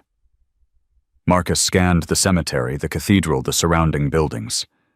Nothing moved. No sign of life anywhere. It's a trap, he realized. Not for us, for... His phone buzzed with a text from Rachel. Marcus. He's here. He's at the clubhouse, Lily. The message cut off. Marcus felt his world collapse. Go. He was running before the word finished leaving his mouth. Everyone back to the clubhouse now. The ride back was a nightmare. Marcus pushed his bike to speeds that should have killed him, weaving through traffic with complete disregard for his own safety. Victor hadn't been at the cathedral. He'd been watching them leave, waiting for the moment when their protection was at its weakest. And Marcus had given him exactly what he wanted. The clubhouse door was open when they arrived. Broken off its hinges, Marcus charged inside with his weapon drawn, ready for anything. What he found stopped him cold. Rachel was on the floor, unconscious but breathing. 2 of the guards Marcus had left behind were dead. And in the center of the room, tied to a chair, was Grace Chen. Victor stood behind her, his silver teeth gleaming in the dim light, a knife pressed against her throat. Ah, Mr. Stone, right on time. Where's Lily? Marcus's voice came out as a growl. Safe, for now. My associates have taken her to a secure location. If you cooperate, she might even see her 6th birthday. If you've hurt her, she's unharmed. I'm not a monster, Mr. Stone. Children are valuable, worth far more alive than dead. Victor's smile widened. But mothers are leverage. Marcus forced himself to think clearly, to analyze the situation. Victor had Grace as a hostage, and Lily in an unknown location. The moment Marcus made a move, Grace would die. What do you want? What I've always wanted. The evidence. Every copy, every file, every photograph. You're going to give me everything Grace Chen collected, and then you're going to watch while I disappear. And Grace Lily? The mother dies. She's seen too much, knows too much. The child. Victor shrugged. Perhaps I'll sell her. Perhaps I'll keep her. I haven't decided yet. Grace made a sound of pure anguish. You're insane, Marcus said. I'm practical. There's a difference. If I give you the evidence, how do I know you'll let Lily go? You don't, but you know for certain what happens if you don't cooperate. Victor pressed the knife harder against Grace's throat. A thin line of blood appeared. Marcus's mind raced. He needed time, needed to figure out where Lily was being held. Needed... Marcus. A small voice came from behind Victor, from the doorway to the back room. Lily stepped into view, clutching her stuffed rabbit. Her face was tear-streaked, but her eyes were clear. Lily, no! Grace screamed. Victor spun, momentarily distracted by the child's appearance. It was the opening Marcus needed. He moved with speed, born of desperation, crossing the distance before Victor could react. His fist connected with the trafficker's jaw just as Ghost's shot took out the knife hand. Victor went down, and Marcus was on him instantly, years of rage channeled into violence that bordered on murder. Marcus, stop! Ghost's voice cut through the red haze. He needs to tell us where the other men are. Marcus froze, his fist raised for another blow. Victor lay beneath him, bloodied and barely conscious. Where are your associates? Marcus demanded. Victor laughed through broken teeth. Gone. The moment I gave the signal. They have instructions. Kill the child if I don't check in within an hour. Then you're going to check in and tell them to release her? Or what? You'll kill me. Victor's silver teeth gleamed red with blood. I'm dead either way. At least this way I take something you love with me. Marcus felt despair threatening to overwhelm him. Victor was right. There was no leverage here. Nothing to bargain with. Lily's already here, a voice said quietly. Everyone turned. Frank Morrison stood in the doorway, Lily in his arms. The little girl was crying, but she was alive. Unharmed. I found her 3 blocks away, Frank said. Victor's men panicked when they heard the gunshots. They left her in a van and ran. Frank. Marcus couldn't process what he was seeing. How did you... I've been following Victor since he escaped, trying to find a way to make things right. Frank set Lily down, and she immediately ran to her mother, who had freed herself from the chair. I know it doesn't change what I did. Nothing can change that. But I couldn't let him hurt this family. Not after everything they've already been through. Marcus looked at his brother. At the man who had betrayed everything they'd been taught to believe in. At the man who had just saved a little girl's life. We'll talk later, Marcus said finally. I know. I'll be here. Frank held out his wrists. I'm ready to face whatever comes. Victor tried to move, tried to escape in the confusion. Steele's boot on his chest stopped him cold. You're done, Steele said simply. It's over. Agent Chen arrived with a full tactical team 20 minutes later. Victor was taken into custody, real custody this time, with enough security to prevent another escape. Frank surrendered himself to federal agents prepared to testify against everyone he'd worked with in exchange for the chance to see his children again someday. And Lily refused to let go of Marcus's hand. I knew you'd come, she said, her voice small but steady. I knew you wouldn't let the bad man win. How did you get away from them, sweetheart? Frank said he found you in a van. Mr. Buttons. Lily held up her stuffed rabbit. I threw him out the window when the van stopped, so someone would find me, so someone would know where I was. Marcus stared at the little girl who had outsmarted international traffickers. Twice. You're the bravest person I've ever met, he said honestly. My mommy says brave is just scared, but doing it anyway. Lily squeezed his hand. I was really scared, Marcus, but I knew you'd find me, just like you found Mommy. Grace approached, tears streaming down her face. She wrapped her arms around both Marcus and Lily, holding them like she'd never let go. Thank you, she whispered. Thank you for everything. Marcus looked around the destroyed clubhouse, at his brothers bloody and exhausted but alive, at Rachel being treated by Doc for a concussion but insisting she was fine, at Steele and Hammer and Ghost, the men who had fought beside him against impossible odds. They had won.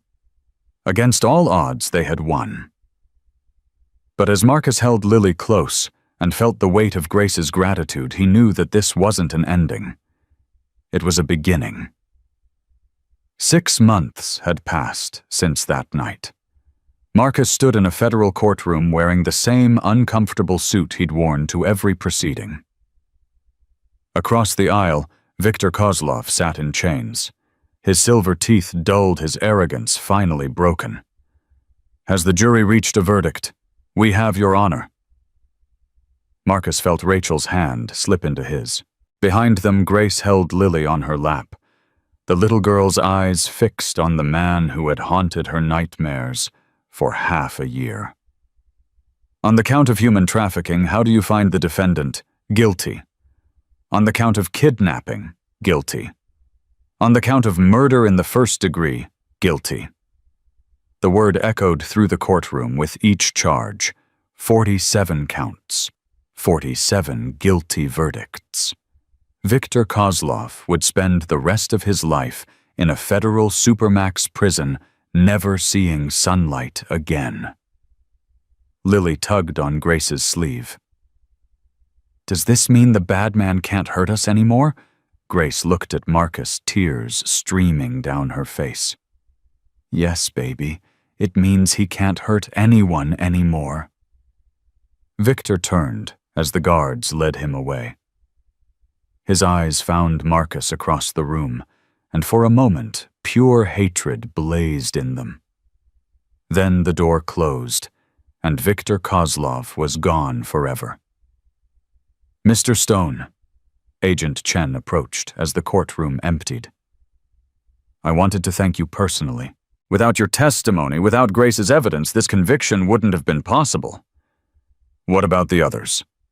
23 convictions so far. Another 15 awaiting trial. We've dismantled the Red Serpent Syndicate's entire West Coast operation. 41 victims rescued and reunited with their families. It's the biggest anti-trafficking success in federal history. Marcus nodded slowly. Numbers. Statistics. They couldn't capture the terror those people had experienced. The lives destroyed. The families torn apart. But they could start to heal now. That was something. And Frank, Agent Chen's expression softened. Your brother's cooperation has been invaluable. His testimony helped us identify 17 corrupt officials we never would have found otherwise. The prosecutor is recommending a reduced sentence, 5 to 7 years instead of 20. His family, witness protection. His wife filed for divorce, but she's agreed to supervised visitation once he's released. His children will know their father made mistakes, but they'll also know he tried to make them right. Marcus didn't know how to feel about that. Part of him still burned with the betrayal. Part of him remembered the brother who had taught him to ride a bike, who had protected him from bullies who had promised their dying mother they would always look out for each other. Family is complicated, Agent Chen said, as if reading his thoughts. But it's still family. 2 weeks later, Marcus received a call that changed everything. Mr. Stone, this is Patricia Williams from Family Services. I'm calling about Lily Chen. Marcus's heart stopped. Is something wrong? Is she okay? She's fine, but we need to discuss her placement. Placement? She's with her mother.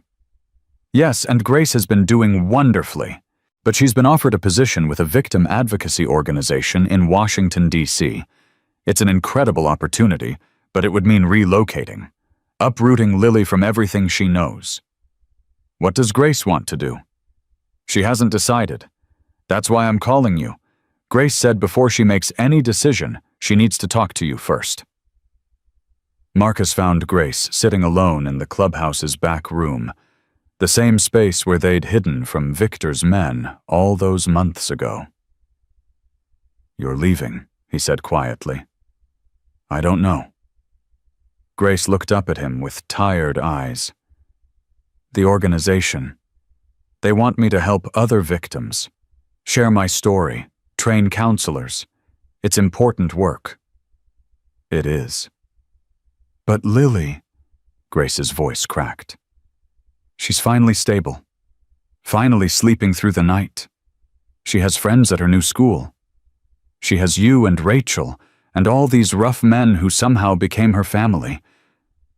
How do I take that away from her?" Marcus sat down beside her. "Have you asked her what she wants?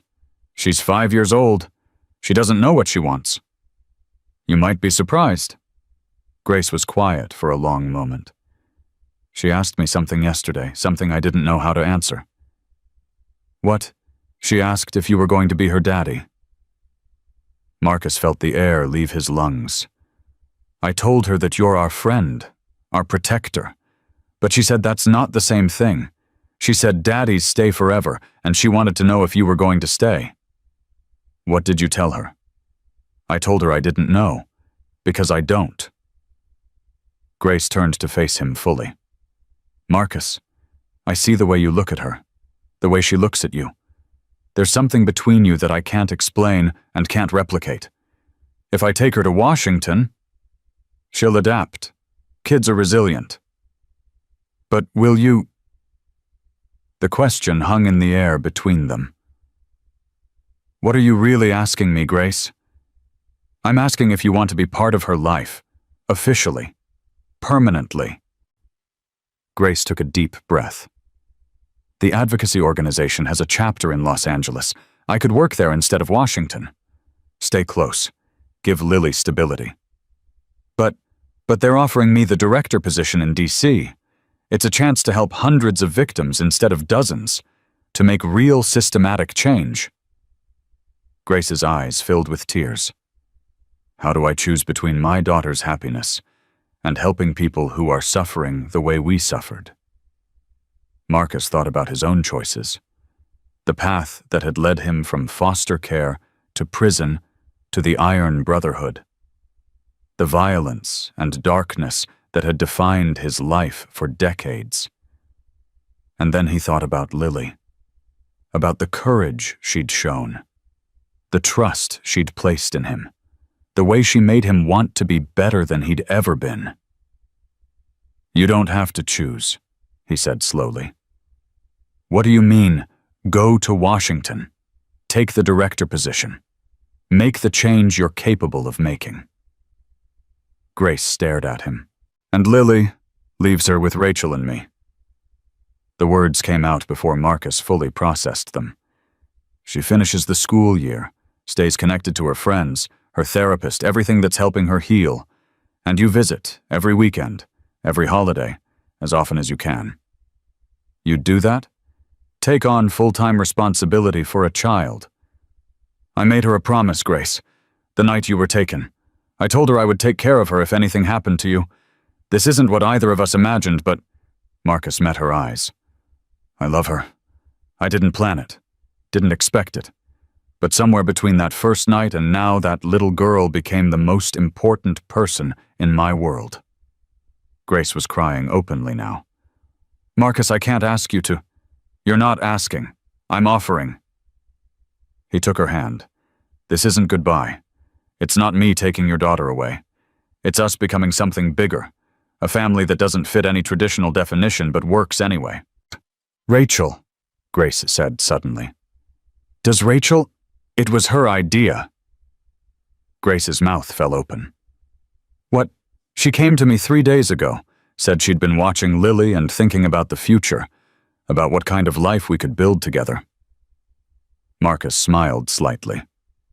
Rachel Torres has wanted to be a mother her entire life. She just never found someone worth sharing that with, until now. The formal adoption process took another 4 months.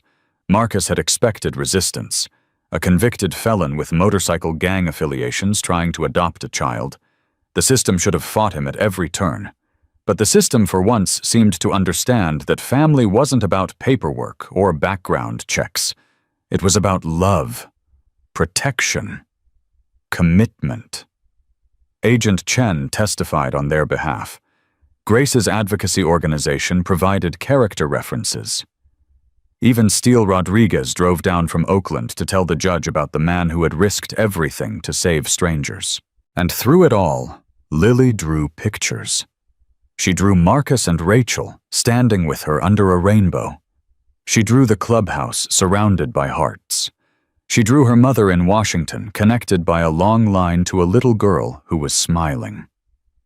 "These are beautiful," the social worker said during a home visit. "Lily, can you tell me about this one?" Lily pointed to the figures in her latest drawing. "That's my mommy Grace. She helps people who are scared. And that's my daddy Marcus and my mommy Rachel. They keep me safe." "You have 2 mommies and a daddy." "Yep." Lily nodded matter-of-factly. "Some kids have 1 family. I have 2. That makes me extra lucky." The social worker looked at Marcus with something like wonder. "I've been doing this job for 20 years. I've never seen a child this well adjusted after what she went through." "She's special," Marcus said simply. "So are you, Mr. Stone. So are you." The final adoption hearing fell on Lily's 6th birthday. Judge Patricia Williams presided, the same judge who had handled Grace's victim advocacy certifications and Rachel's foster parent licensing. "Mr. Stone, Ms. Torres, please approach." Marcus walked to the bench with Rachel on one side and Lily holding his hand on the other. Behind them, the courtroom was packed. Iron Brotherhood members in their cleanest clothes, Steele and his dragons. Grace watching via video link from Washington. Even Frank, temporarily released from prison for the occasion, sat in the back row with tears streaming down his face. "I've reviewed the reports, the testimonies, and the recommendations," Judge Williams said. "I've also spent considerable time with Lily herself trying to understand what she needs and wants." The judge looked down at the little girl. "Lily, can you tell me one more time why you want Marcus and Rachel to be your parents?" Lily stepped forward, suddenly serious, in a way that made Marcus's heart ache. "Because they found me when I was lost," she said. "Because they saved my mommy when the bad men took her. Because Marcus promised he would keep me safe, and he always keeps his promises." She paused, gathering her thoughts. "And because when I'm scared at night, Marcus comes and holds my hand until I'm not scared anymore. That's what daddies do." Judge Williams removed her glasses and wiped her eyes. "In my 30 years on the bench, I have rarely encountered a case that restored my faith in humanity the way this one has." She looked at Marcus. "Mr. Stone, you have a criminal record. You've made choices that society rightfully condemns. But you've also demonstrated a capacity for love, sacrifice, and redemption that puts most law-abiding citizens to shame." She signed the papers in front of her with a flourish. "It is the ruling of this court that Lily Chen is hereby adopted by Marcus Stone and Rachel Torres. May this family find all the happiness they deserve." The courtroom erupted in cheers. Lily threw herself into Marcus's arms, laughing and crying at the same time. "I have a daddy now, a real daddy!" Marcus held her tight, feeling tears he'd sworn never to shed again, streaming down his face. "Yeah, sweetheart, you do." Rachel wrapped her arms around both of them, creating a circle of love that somehow made decades of violence and darkness worth surviving. 1 year later, the Iron Brotherhood clubhouse had transformed. The bar still served whiskey. The walls still displayed motorcycle memorabilia. But there was also a play area in the corner, complete with toys and books, and a small chalkboard covered in Lily's artwork. The Guardian Project had become official now. A federally recognized organization that helped endangered families escape dangerous situations. Marcus worked with law enforcement instead of against them. Rachel had completed her counseling certification. Even Hammer and Ghost had found purpose in protecting innocents instead of fighting territorial wars. "Daddy," Lily ran through the clubhouse with a paper in her hand. "Daddy, look what I made." Marcus caught her mid-sprint and swung her onto his hip. "What have you got there, sweetheart? It's for my class. We're supposed to write about heroes." She thrust the paper toward him. In careful first-grade handwriting, she had written, "My Hero by Lily Stone."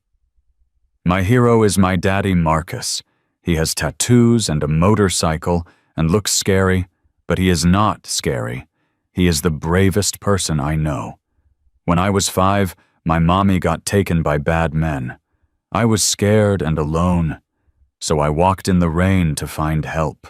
I knocked on the door of the Iron Brotherhood and my daddy found me. He promised he would bring my mommy home and he did. Then the bad man got away and tried to hurt us again, but Daddy stopped him. Now the bad man is in jail forever and I have a family. Daddy says heroes are just regular people who do the right thing when it's hard. That makes him the biggest hero ever." The end. Marcus couldn't speak. His throat had closed completely. "Do you like it?" Lily asked anxiously. "My teacher said I should write about firefighters or policemen, but I said my daddy is better because he saved my life for real." "I love it," Marcus managed. "It's perfect." "Really, really." He pulled her into a hug. "But you know what, Lily? You're my hero too." "Me?" "You walked 3 miles in a thunderstorm when you were 5 years old. You kept evidence hidden in your stuffed rabbit. You escaped from kidnappers by throwing Mr. Buttons out a window so someone would find you."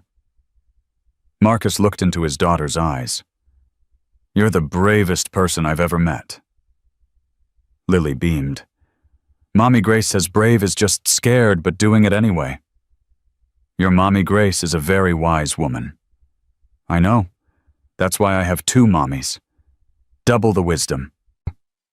Rachel appeared with a tray of snacks for Lily's after-school friends who were due to arrive any minute. She paused when she saw the paper in Marcus's hand. "Is that the hero essay? Read it." Rachel's eyes moved across Lily's words. By the time she finished, she was crying. "I'm framing this," she said, "right next to the adoption certificate." "Can I show it to Mommy Grace?" Lily asked. "She's calling tonight, right? She calls every night, sweetheart." "I know, but tonight is special. It's the anniversary." Marcus and Rachel exchanged glances. Lily remembered everything, including the date she'd first knocked on the clubhouse door. "Yes," Marcus said. "Tonight is very special." The video call connected at exactly 7 p.m., just as it did every evening. Grace's face filled the screen, tired but radiant. Behind her, Marcus could see the offices of the National Victim Advocacy Center, where Grace had helped rescue over 300 trafficking victims in the past year alone. "There's my birthday, girl." "It's not my birthday, Mommy Grace. That was 3 months ago." "I know, but it's your family-versary, the day you became the bravest girl in the whole world." Lily climbed onto Marcus's lap so she could see the screen better. "Daddy cried when he read my hero essay." "Did he now?" Grace grinned. "The fearsome reaper reduced to tears by a first grader." "It was dust in my eye," Marcus said gruffly. "Sure it was." "Tell Mommy Grace about the other thing," Rachel prompted. Lily bounced excitedly. "Oh yeah, guess what happened at school today?" "What?" "A new boy came to my class. His name is Miguel. He's from somewhere far away, and he doesn't speak English very good yet, and some kids were being mean to him." Lily's face grew serious, so I sat with him at lunch and helped him understand the teacher, and now we're friends. Grace's eyes glistened. "That was very kind of you, baby." I remembered being scared and alone. Nobody should feel like that. Lily looked up at Marcus. Daddy says the best way to thank people who helped you is to help other people. Your daddy is absolutely right. The conversation continued for another 30 minutes, covering everything from Lily's spelling test, to Grace's latest case, to Rachel's plans for the Guardian Project's expansion. It was the kind of ordinary family conversation that Marcus had never experienced as a child, and never expected to have as an adult. When the call ended, Lily yawned hugely. Time for bed, sweetheart. Can you tell me the story first? Which story? You know which one, Daddy. Marcus smiled. Every night for a year, Lily had asked for the same story. And every night Marcus had told it with the same words.